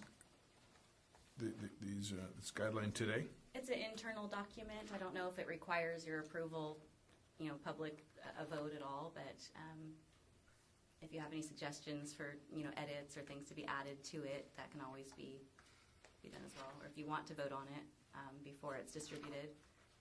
I'd make a motion to approve the updated expert reviewer guidelines. Is there a second? Second. Okay, so a little discussion here. Did you want to talk about the title of the name? Well, I think Bethany had just made mention that it's a living document that'll be updated as needed. But I think if we are going to be publishing things and we have a name change within the next 6 months, is it unrealistic or inappropriate to change the name prior to July 1 when it's already codified in law, but it goes into effect July 1? July 1, yeah. There's some things that we're doing slow but surely as this has been going to be implemented. There's some things in Breeze that are taking some very lengthy time to do, so those have already started. But pretty much all these internal documents, those are easy changes for us. I would like to wait until at least the first of the year, and then we'll go ahead and start hacking away and go from there. If legal counsel agrees with me on that, as long as it's internal, if it's not going to the public. I was also thinking if we're looking at a possible change to the expert pay, that's going to go into this document, so we can make all the changes at the same time possibly for that, if that changes within the next 6 months, which it looks like it may. Any further discussion on the motion? Kathleen? Dr. Zand. Aye. Dr. Manzi. Aye. Darlene Elliott. Aye. Christine Dixon. Aye. Dr. Mansdorf. Aye. Motion passes. Thank you, everybody. Thank you, Ms. DeAngelis. Thank you, Bethany, for that, for the guidelines. I know that was a tremendous workload for you. I had Joe's help for the formatting at the end, so that was good. Right. All right, Mr. Naslin. Legislative program, Ms. Cooper.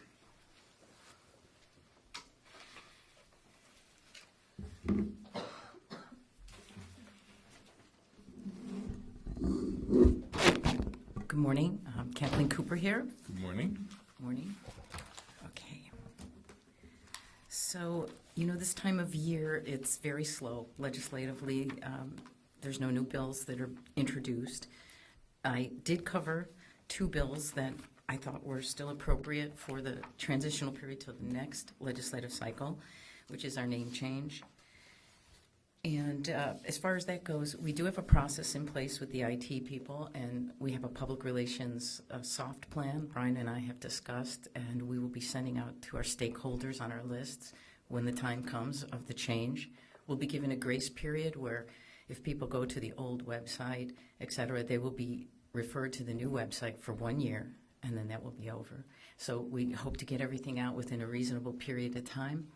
And for those people that can't find us, I think they can easily Google us. And we will have pmbc.ca.gov. All of our documents are in the internal process right now being changed. And that goes for all our forums and all of the content of the website. So we also will have our cards and our titles on everything that's printed will have to be changed as well. So I'm hoping that the board will give us feedback when we're in this process to see how we're doing, and when it's complete to see if the people in your world have picked up on this name change. Because I don't think it'll be a big deal for them until something happens where they can't reach us, and then they realize, oh my gosh, my old content, my old, what I thought was BPM will be PMBC. So we just like to make that public to everyone, that that's happening soon, and it will start working at the beginning of the year. So I have a question. So I believe previously I asked if there was going to be a timeline or just some sort of overview for the board so we can be more informed about what that process looks like. Do you have that yet? The timeline, as we discussed last time, is controlled by Breeze and others. It's just the first 6 months. We are in the transition, and by July 1st. But is there an action plan? What's helping guide? We haven't formed the action plan with the IT people. We've had 1 meeting, and everybody's aware of what we want, which is a seamless and smooth transition. But no dates have been given to So us. I'm not just talking about Breeze. I'm talking about overall. So overall, an we action need plan for Right, how we're so- going to transition from this name to this name, and what steps are going to be Right, happening and along the way. that's what Kathy's trying to address here, and I think it's a little bit confusing. We need to get Breeze, we need to get that staff we had a meeting with them. We are a low priority. If we were a high priority, it wouldn't have happened because of the cost. Okay, so we're a low priority. We have meetings set up in the near future. We'll get those timelines, and we'll get everything penciled out. Okay, great. Okay. So the second bill is, oh my goodness, I'm so sorry. Okay. SB 1448, which was Hill's bill. We are part of it. We are included in that when a doctor of podiatric medicine has a problem with their license, the disclosure of their probationary status must be done prior to the patient's appointment. And not everything that applies to allied health applied to MBC or OMBC. And so we're working on becoming part of that carve-out for unrelated activities to the license. You're charged with something that doesn't have anything to do with your license. you're given a reprieve from this probationary reporting. So we'd like to be part of that, and I know Brian's working with CMA on that.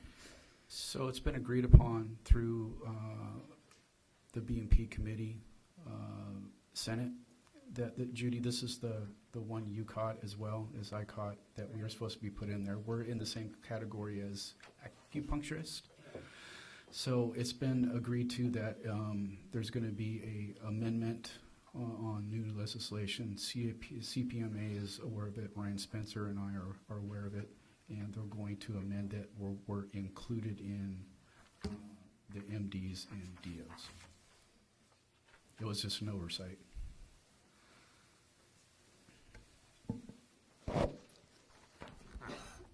Any questions? Any questions on the legislature? No, but I would be really vigilant about all this legislative stuff, because since we've split more or less from MBC, right, Medical Board California, I think that a lot of this could just be language that has been missed, or just, you know, this, no one maybe, I mean, I can't imagine someone doesn't know where to put us, so they just stick us randomly somewhere, but I don't know. It's bothersome. Understood. We would have been included probably under NBC, but when the negotiations happened at the very last minute, NBC and OMBC did not include us. So we will be included probably in the next cycle. We need a friend over there that's looking out for us. We have one. It was just an oversight. Okay. We have several. Okay. Okay, so then the regulatory section, our disciplinary guidelines and uniform standards for substance abuse and healing arts licensees is in the process. We're going diligently through every change that has been recommended by legal counsel, and Ms. DeAngelis and I are spending hours. We're at number 24. We've got to finish a few more. We're almost halfway through, and we expect to get it to legal counsel again for review, hopefully before the end of the year. So I have a question. Given that there's a new administration coming on and a new class of senators and assembly members, are we thinking about, as a board, how we're going to kind of go on the Hill? I know we've talked about this in the past, and I've asked for us to have Hill days. Didn't do so many this year. So I would like to see like a plan for that moving forward. This is a great opportunity. We know that this governor is knowledgeable about podiatry and maybe a friend to the board. So I want us to be forward thinking about what types of things we can do to help increase the knowledge in our presence.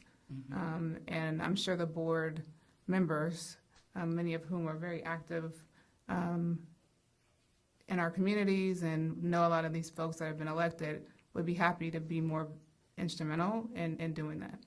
Okay. So is that, Amanda, we've got a legislative day? Yes. Okay. And ideas around how staff feel that the board members can be helpful. Okay. Because sunset is coming up, right? Well, 20, yes. Yeah. 2 years. Or a year and a half. Okay. Any other comments? Thank you for the legislative report and public education. Okay, so for public education, we just submitted the final copy to Legal's review, and then it will be printed. Thank you, Dr. Zapp. I know you've been through those Oak Park fires, and we had a little bit of delay in getting all the content in, but it's in now, and we're looking for content for the next issue. So please, if you have anything you'd like to write about or any topics, please let us know. And we are covering the cite and fine in an article. We're covering the licensing issues that you discussed earlier in this newsletter, as well as your summary of our accomplishments. Our liaison from NBC has written a little article about services that are not properly documented. So it's a full newsletter. It'll hopefully be well received. It's late though, but Were you here for the discussion of the CME issue? yes, Okay. We'd like that covered. yeah. Well, and also the Me Too movement. I really like the idea of maybe putting some notes and guidelines of of what's appropriate, or I like that. Okay. also, and maybe some regarding illicit drug abuse and, help hotlines or something in that nature.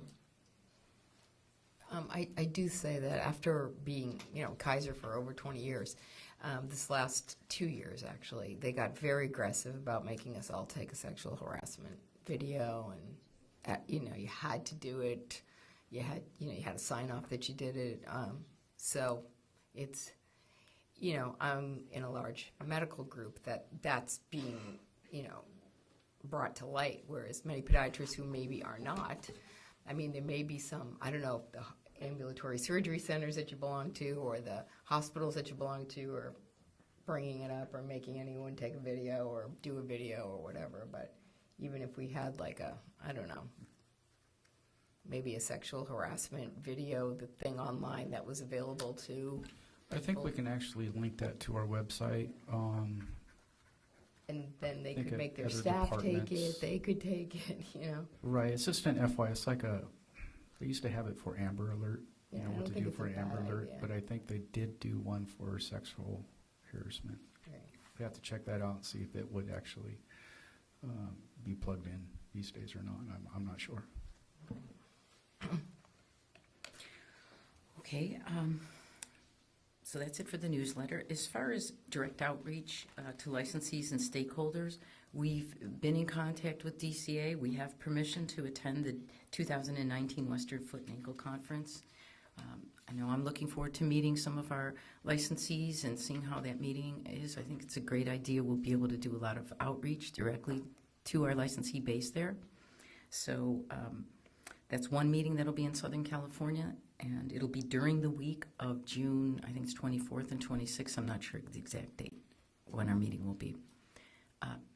As far as going to the Bay Area again, which we enjoyed so much, Dr. Manzi, thank you for hosting our last board meeting in September. We learned a lot about Kaiser and about the situation in that area with our licensees. There were other attendees, and we had a presentation. It was fantastic. We are attempting to do what we did with Western with Samuel Merritt next year. So it's up to you in the later part of this meeting when you pick your dates and schedule for next year. They're open to the September meeting or the December meeting, and I only offered them those two. I talked with the Dr. Stamps, Eric Stamps, and he's very open to hosting us. So that's a great contact. I think it'll happen, and it'll happen whenever you want. It could be September or December. And that's it for public education. Any comments on the public education? Yeah, I just wanted to, just with the recent fires, both in Southern California and Northern California, I don't know if we have a sense of how many either patients who were actively receiving treatment or even practices that were impacted. And I'm just wondering if that may not be something to look into for the newsletter and just, helping people know what their options are if they were in those areas. Because I know there were a lot of people who were older who were impacted by those fires. Okay, thank you for that idea. All right, so moving on. Financials and fund condition. We're ready to move on to the budget? All right. Okay, so we have now the fiscal month, which is May 31st from last year. And if you look on the second page, I'd like to draw your attention to this document that we received from budgets. I think the important thing to note there is on the bottom, when you almost get to net appropriations, just above that where it says total expense, I think you can see that 881,174 is from 16-17. So we brought in $881,174. And this year, the projections are 1,190,159. And I'm sorry, I said brought in, I mean expenditures. Okay. And so our expenditures are up. We've discussed the reasons why, but I'll go over it again. And number one, staff received raises across the board. All state staff did. We have expenses that are shared across the board with DCA pro rata. Those also went up. And as you heard in the enforcement section, we've had quite an active year of enforcement, and so that's up. I want to say that these numbers are not final. In state work, we have a month 13 that does all the adjustments, and that has not been done yet. So this is fiscal month 12. We expect that it will change. But I think it's a good bit of information because I don't think it's going to be radically different in month 13. Now, as far as income and revenues, I'd like to point you to the next page, which is the fund condition. And I think the best numbers that we have are looking in the first two columns there, in the second section there, which is 982 and 1182. So those are probably pretty accurate as to what our revenues are expected to be for this year and the coming year. With the $200 increase per licensee, we expect to take in slightly more than 400,000, maybe 425, something like that. That averages us out to 5 to 6 months of reserves, which is required to stay an independent board. So what we're really doing with this $200 is putting us in a position with our fund condition that keeps us independent. And this isn't just our board. This would be DCA would get involved and Department of Finance, et cetera, if we couldn't stay in the positive, if we went negative, which we were predicted to do. So our last fund condition predictions came out in the spring of last year, and now these take into consideration our new workload documents. We fill out workload documents at the end of the fiscal year, beginning of the new year, and from that they calculate what's needed, how much we're expending, where our resources are going, and what our income is about to be. So considering all those new pieces of information, these are the calculations that the budget office believes will be accurate, and they've been fairly accurate. So I think what we can expect at the end of this 2-year period, when each licensee has paid an additional $200, that our reserves will be good for another 5 to 6 years. We've been working and talking with our last fee study expert who was working for an intergovernmental agency, a gentleman who is now free to work with us because he's retired. So before our next sunset review, we will have another fee study because of this financial situation we've been in and be able to give to the Senate more predictable numbers than what we're getting right now from the budget office. It'll be a little bit more involved. It'll look at our workload and it'll look at the future and the past, and we'll try to make sense of how much we're getting and how long that'll keep us afloat.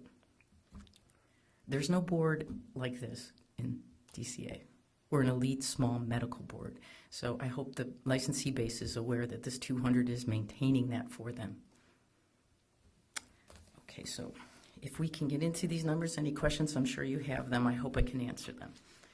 Yes. So the budget document, the one that we first reviewed, is that an internal document we create, or does that come from The first DCA? page, it's just something I put together as a summary.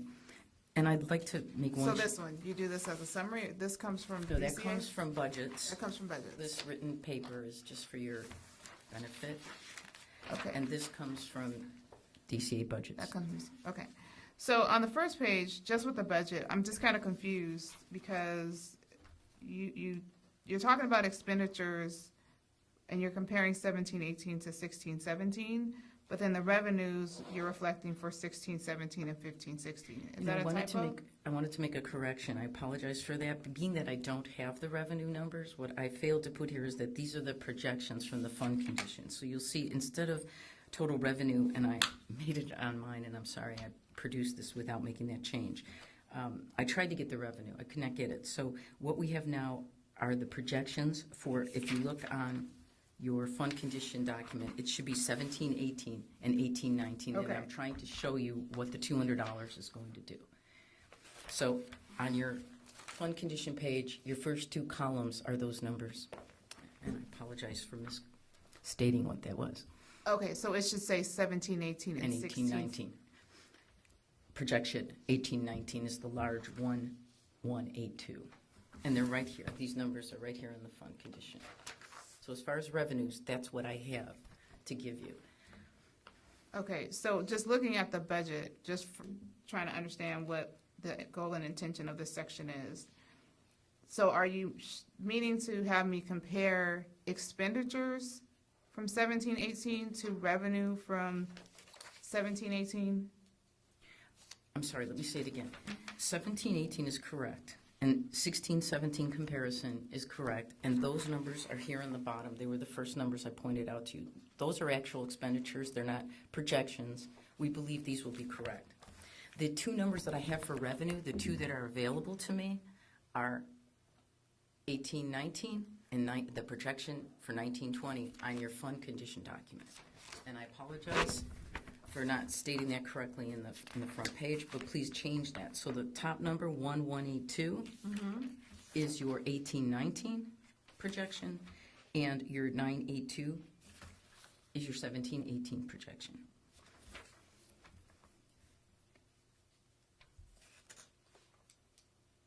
And if you need more information, I can go back and give you 16, 17, 15, so you could see the trend. It is going up. I guess I'm just trying to understand the intention of this section. So with the revenue, are you trying to show the board that for 1819, here's the money that's available to be spent against the expenditures? I would have loved to given you the comparison during the same years, but I don't have the revenue. My goal was to get 16, 17, and 17, 18 and update this document. I apologize. It's not correctly titled. The first one should be a projection with the increase of the 200 for 1819, and the 982 is what we expect to have at the end of 1718. It's about what we're expecting from the increase of the $200 per licensee, projected income. So my question is, if the projected income for 1718 is 982, okay, but the total expenditures for 1718 is 1190, we have fallen short. That's correct. Okay, so then we're going to increase the fees, but we have to make up this difference. Yeah, we're not increasing fees as a permanent fee increase. We're having a one-time $200 per licensee fee. I don't know if that should be one time. Well, we'll see when the Because fee... here's another question. When was the last time we actually increased licensing fees? 2004. And I totally agree with you, but I have been directed by the Senate BP committee to do the temporary fee, and then we will address this with a fee study with backing, and this during our sunset, and we're going to carry your bill from there. Okay, so with that being said, I think that further to look into is, listen, you know, from 2004, did you say, was the last time they increased? Yeah, Jim, I think, submitted that back in 2004, Okay. and he's been trying ever since to get the additional 150, 200. It has always been shot down. This is our first attempt since 2004 to have a raise. It's crazy. And here's the other thing. I think, is there any way that we can kind of say somewhere that in our whatever to move forward, because we want to stay an independent board, because by the way, not all podiatric medical boards in the United States are independent boards. Many of them are not. So my thing would be, you know, our intention is maybe this goes into the sunset review of some sort, I don't know, but our intention is to stay independent, therefore that there should be an incremental, you know, cost of living increase, call it whatever you want, but that we should be able to exercise that right every so many years. And I think we definitely can do that through the legislative process, and backing it up with a fee study each and every time. But we have an avenue for a reduced fee study. Guy that did your last one. There's always that pathway. You just can't put in legislation never seen it in any, you know, a COLA every 5% every year, or, you know, whatever. It just doesn't work like that in state government. Right. So once we get the fee study, that $200, it might be $400. You know, we just don't know. I see what you're saying. Yeah, Okay. so we just need to get the concrete So stuff. basically, this increase is a rescue measure. It was a huge rescue measure. If you remember the last time we got our fund condition, at this point, we were -3, -4, -6, -9. And I would hate to say it, that we would probably have a board meeting where we'd be sunsetted right now, Yeah. pretty much. So I think So we this, salvaged this, and then Christine, as far as the FM12, right? I understand there's a lot of, we got this, when was this? In November 8th, right? This, we're waiting for the 13, where everything balances out. There's a lot of stuff that needs to fill, place, and filter, right? I cannot predict to you what this is gonna look like. I believe we're gonna be positive, not negative, until we get our last fiscal report. Now, I'm told that's not gonna come until what, maybe April? So that's that fiscal system that we're talking about. There's a memo in here about what DCA budget has put in. They apologize for the inconvenience. They're doing the best they can with the resources they have available, but the data's just not there. Each board, each state entity in California is struggling with the same thing. So to sit here and try to pick apart everything, thumbtack everything, and finalize some thoughts here, I don't think we can do it with this projection. Okay, so one other question. Does the Medical Board of California or any other medical board, well, dental board, pharmacy board, whatever, have revenue opportunities that we could be doing? Not unique to them, but what we could be doing that we... I don't think so. I think they just have a lot of people in their profession. This is a regulatory board. I mean, we just can't sell banners and posters. Yeah. I think to Dr. Manzi's point, though, as we elevate ourselves to a board, separate and apart from the medical board, we should be thinking creatively around potential opportunities that could expand our revenue streams. If you want to stay independent. I mean, that's the other, And then, just to the point, Brian, the intention is not to pick apart information that you don't have. It's just to highlight that when the board receives information, if it's not clear, then I can't understand what you're presenting. I totally agree with you 100%. And so my point about the budget is, typically in my experience, when you provide budgetary information, you're comparing apples to apples. And this isn't a comparison of apples to apples. So it's hard for me to understand what you're thinking when you present the report. Because if you're showing me expenditures for 17-18, I expect to see a comparison to revenue for 17-18. And that's just not what's reflected here. And if there's information that I need that I don't have, then you should provide that for me so that I can be on the same page as you. I understand. Thank you. And then the next, in alignment with the point that Dr. Manzi was making, just around for sunset review and ensuring that if there's a need for a fee increase that is more long-term, that legislative strategy that we talked about under the legislative committee report would be beneficial here, right? And so you've got to get in front of it. The time to start talking to legislators about the need for a fee increase is not during sunset review. It's now. They're coming in. These are new freshmen. These are new people to Congress. I mean, not to Congress, but to the Hill.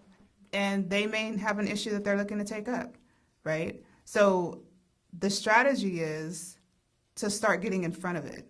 Because if we wait till sunset review, that's too late.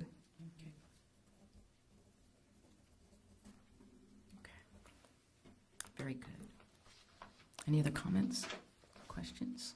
Well, how do we find out, these legislative interests? Well, now all the bills, I heard there were 100 bills or so introduced, and they'll get sorted out. They'll start to be reviewed. February 18th, I believe, is the deadline. So by then, we really have an idea of what is being presented, what issues are being handled, where we fit in, whether our bills are included, our issues. We have this to change on the probationary reporting, but other than that, we've had so much legislation in the last few years. We're just going to really try to implement it starting in 19, all the changes. So our next board meeting would be what month? It's March 1st. I believe. March. So then maybe we should try to like get a legislative thing. You said we'd know all these bills in February? Mm-hmm. So would it be wise to do one around March, or do a legislative day in April, or do it around the weekend of the board meets here? You know? Actually, as we go down, I have a suggestion in Okay, March, great. Sacramento area. Okay, So great. We can talk about that then. that could be a pathway and avenue. And it's, once we filter and Okay. look in March. Okay.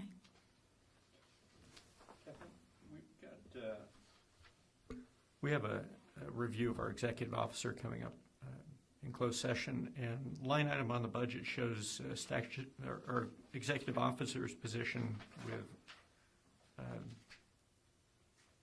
a negative,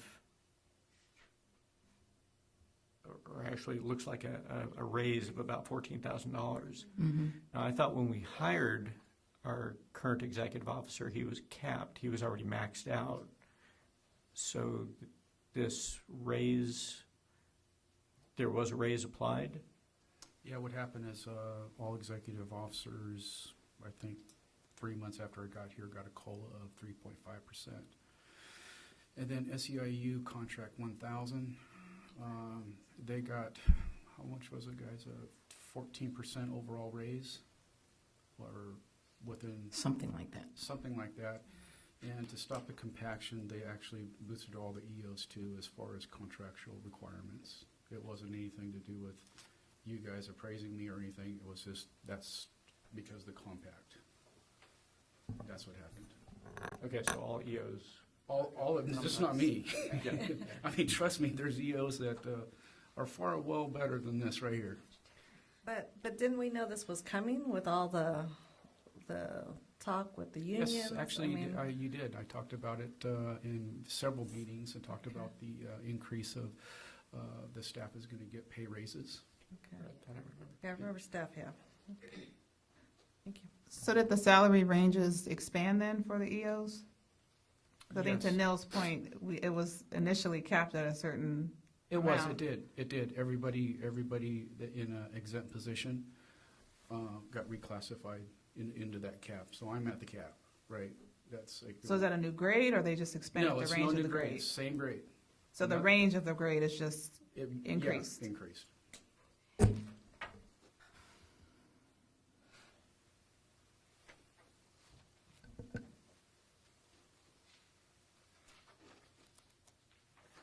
And you'll see enforcement is up too. So it's personnel and enforcement. Any other discussion on the budget?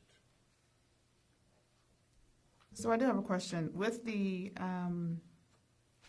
new position of the board as considered a board, do we anticipate that there will be any additional expenses that will come as a result of that we haven't anticipated? Well, when you get your 7th board member, it'll increase it 1/7 of everything it's been, because we've been acting with 6. So that'll increase it when you're fully having 7 board members incurring expenses. Other than that, no. But that's a minor expense. I'm talking about, because when I look at where we're seeing variances in the negative, especially on the operating expense side, the interdepartment, like, are we anticipating that any of these expenses, or will there be expenses that we didn't anticipate that were being covered by the medical board, and now that we're standalone, we may incur these expenses, or are we not anticipating that? I just would want us to make sure we're doing that level of analysis, just to ensure that there are no surprises. Like I said in the last board meetings and the previous board meetings several times, that the only way I did this name change was it was going to be cost effective, zero cost. There's a little bit of cost to Breeze, but that's absorbed through our pro rata. The shared services, the NBC, stays the same. Everything's the same. And that's how it was sold through the Senate.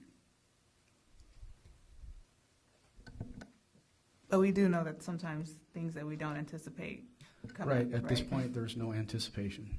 Okay. But you will keep the board apprised if that changes. Absolutely. All right. One last thing from me, Kathleen, on the podiatric fund analysis for the renewal fees on the +2 year, we're still showing an anticipated income of $1,056. The fee increase would have actually fallen off at that point. So our projection is actually much lower than that. We only have 2 years of $200 fee increase for about 2,200 licensees. So on average, best estimate would be 440 max, Right. 1,000. So this actually would be incorrect. Well, that's 18-19, so that is 1 year where the 200's coming in, and then the other year will be 19-20. Right, so you're carrying it out 21-22. Well, Department of Finance prepares these documents. I can't explain how that is. I that just it think they stays- probably caught it as, this is gonna be ongoing. So that's usually what they do, is this, they project +1 and +2 with the same projections as what you have here. That's gonna be in statutory. Well, I think if you're trying to make the argument that you need to carry it out farther, I understand. Right, make the that's- actual Yeah, correction you might and be show, right. well, we're going to go negative. That's where the fee study's gonna come into. They'd give that analysis for the projection for the next 7 years. And you can see how the months on the bottom in reserve are still going down. I think Jim noticed this in 2012, and so it took us till now to address it till it really got tight, and that could be a cycle for us, where if we don't keep the increase, eventually we'll have to do emergency activity too. And who knows, maybe 2,200 will go up to 4,000. We don't know. We could get an increase in our licensee base too. Maybe. Actually, I think we're going to see a decline. We've steadily been climbing in licensees, but we're going to have a number of people that will be retiring fairly short order, I suspect. Though we've heard that, and I've heard that in other fields as well, that the baby boomers licensed in the early 70s are retiring now in large numbers. When we were looking at our retiree, we don't see it yet, and it should be happening, but we're not seeing it. So they're either going on and continuing to work, or we were wrong, that there really aren't that many out there as we thought, bringing in, a lot of the dues revenue. So I have a question with regards to these reports. Do you work with the staff who prepare the budgets, and can we make suggestions, to Neil's point, around any corrections that we have? I'm sure they would welcome any feedback Okay. that would help them be more accurate. Yes. So with the renewal fees, I think what it would help me to be able to see is a separate line item. So maybe under renewal fees, have another one that says temporary fee increase, because I would like to see what that I want to see that fee increase called out as a separate revenue stream. Does that make sense? I understand, yes. And then that may help them to make the connection between this is temporary for 2 years so that they're not carrying it forward, moving forward. So that would be the suggestion that I would make, just to have it as a separate line item. Okay, thank you. I have a question about reimbursements from cases that we've been brought before us. Our attorney general fees are very high. I mean, they just are. It's one of our higher fees, right? So when we actually collect damages, if that's what you want to call them, how are those, Well, how on are the those bottom? figured out? There's 71,000 on the bottom. Right, but that's like, I don't know. My point is do we just set that fee and say, oh, okay, No, that's actual recovered money that we've received, that they've paid. So No, I know we've recovered that money. Are we billing them for okay, listen, we had to pay our experts this amount of money. We had to pay, how does that we just number? went through this yesterday. Oh, I'm You're sorry. so in tune with what's going on with this. So we take, I think it's 25% of the enforcement coordinator's salary. We take 5% of the pro rata I could be off a little bit here, but we have a very good formula that we've modeled Hey, from Kathy, the I think- NBC. I think she's going down a different pathway than you are too. Oh, okay. What I'm trying to, okay. Bethany is probably the best one to explain Yeah. this. So, Kathy explaining our probation billing formula, but as far as our cost recovery, when a case is decided, then normally we try to recover all costs that went into the investigation or the AG costs and expert reviewers, and those are built into the decision. Oh. It's on. I'm just still quiet, okay. So when a decision document comes forward, all of the costs, we try to get full cost recovery for investigative costs, expert review, and the AG costs. So that's built in and as part of their order. And then if they are on probation, if they want to successfully complete, they have to pay all that money back to us. Sometimes we don't get full recovery of the funds because they end up in a revocation or surrender and just don't have the money. We might do a franchise tax,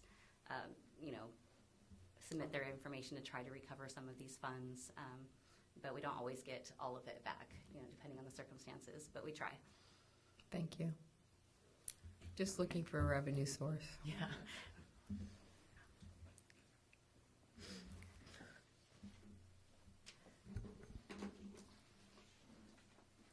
Any last comments?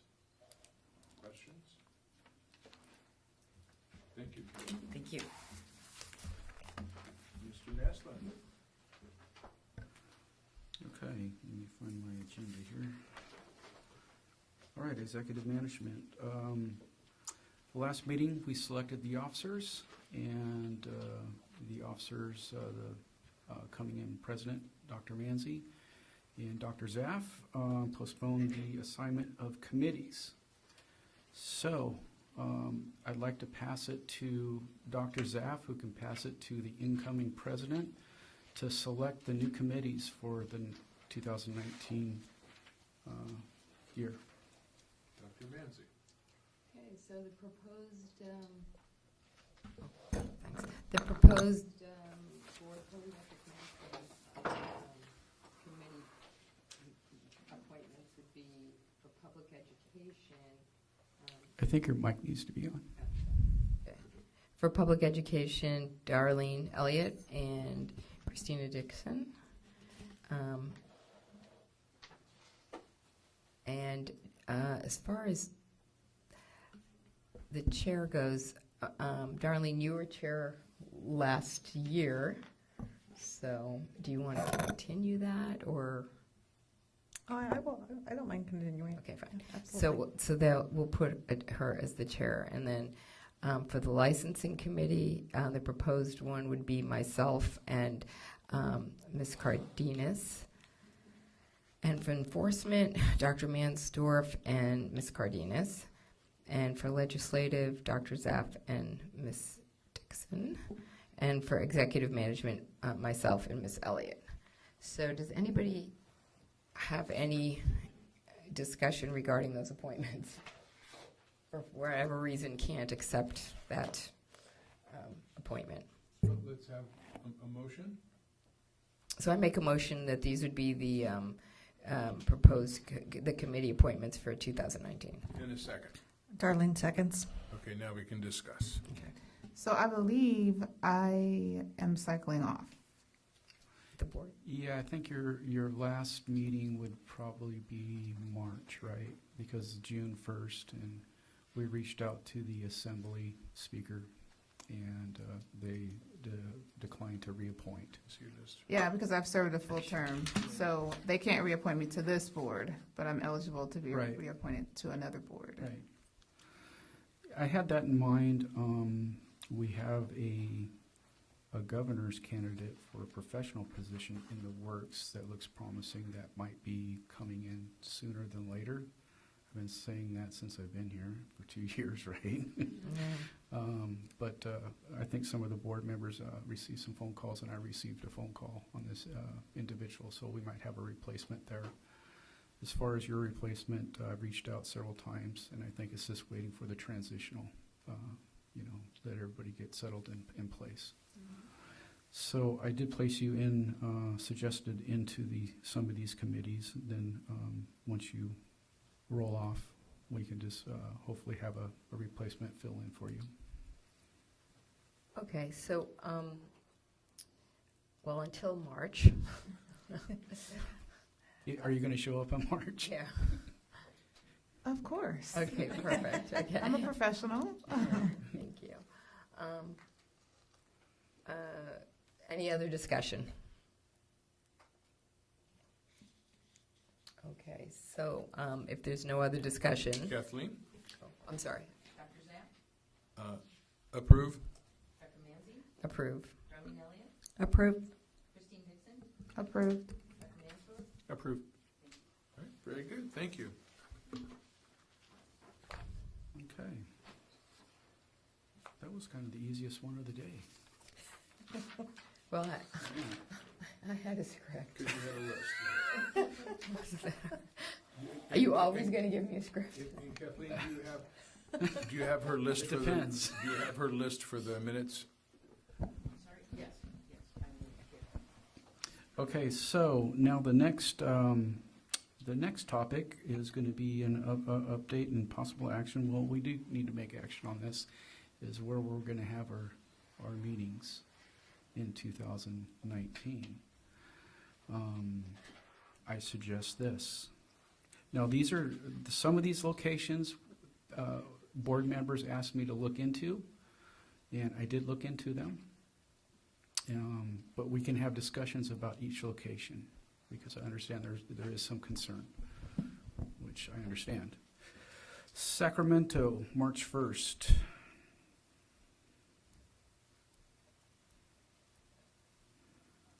Disneyland, between the dates of June 19th through the 23rd. Oakland, September 6th.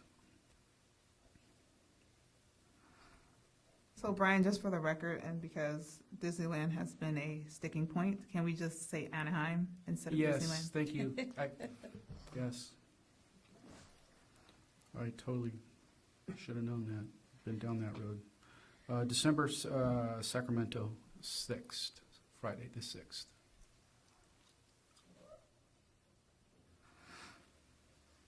Now, the Oakland one is going to be at Samuel Merritt. That's the college in Oakland, the school, Podiatric school. And just so you know, Sacramento will be here, and then Anaheim is up for discussion, I think, or any other you want to change. And then we'll talk about the committee meetings once we have discussion. So Dr. Zaff, take it from there. Well, the March meeting is going to be in Sacramento. You were mentioning maybe tying that into a legislative day. Could we meet at the Capitol? Have a board meeting at the Capitol?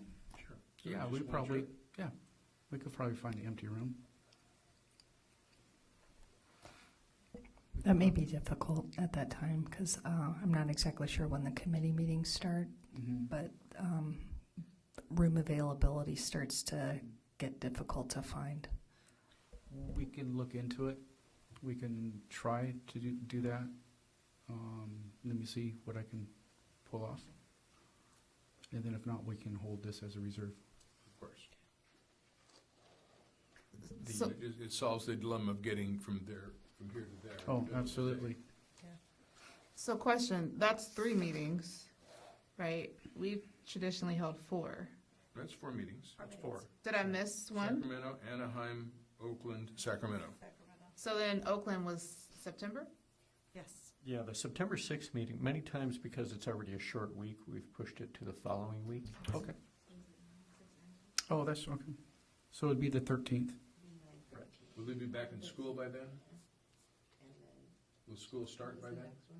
I would probably think so. I'm not sure. You might, I mean, if we're gonna hold it at the college, you might as well at least make sure that Okay. school's in session. I'll have Kathy reach out. So do we have permission to pick the 6th or 13th or 13th or 21st, or how, making sure it's in session? Is Right. the most important thing, okay. If that's why we're holding it there. Okay.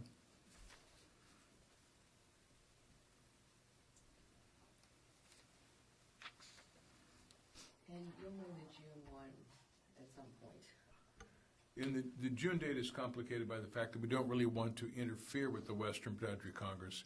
We don't want to hold a board meeting while they're holding educational sessions. Yeah. So we'll have to work that out. Now, I remember, if I recall right from a previous board meeting, Darlene, you might have mentioned that Riverside might be an opportunity. Oh, absolutely. There's always that option if you want to get away from the perception. I would support that. Yeah, me too.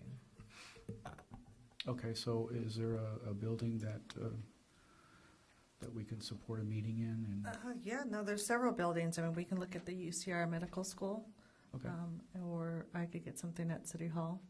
Oh, that'd be fun. so I'll let you guys discuss that location rather than the. Well, and The Anaheim. since several of us like to attend that educational service, and since Dr. Mansdorf is required to attend because he's helping putting it on, maybe we could pick a time that doesn't interfere Right. with the Western Podiatric Congress. Well, June 7th would Like fall Monday. to mind. June 7th would be, Okay, is that the week before? it's a That's couple 2 weeks weeks. before. Okay, good. So June will be in Riverside. June 7th, Riverside. Okay. And Darlene will work with you to. Okay. Absolutely.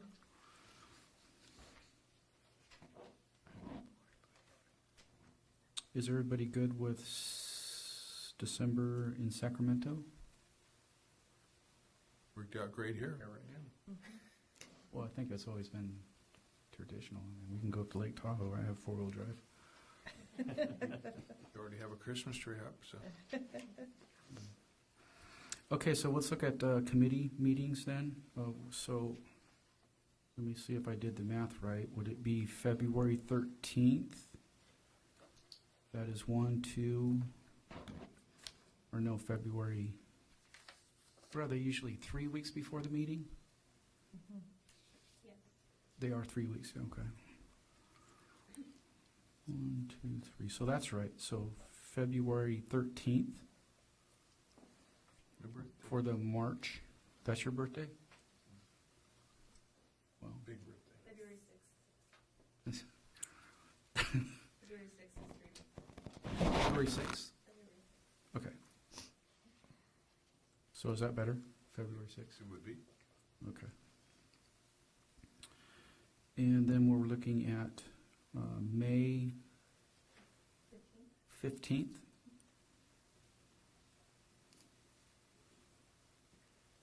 August 14th? Or 7th? 21st at the meeting is September 13th. Okay.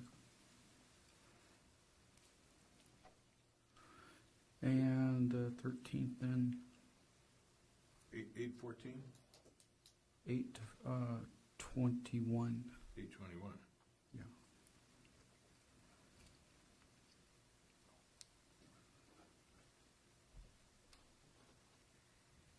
Then November 13th.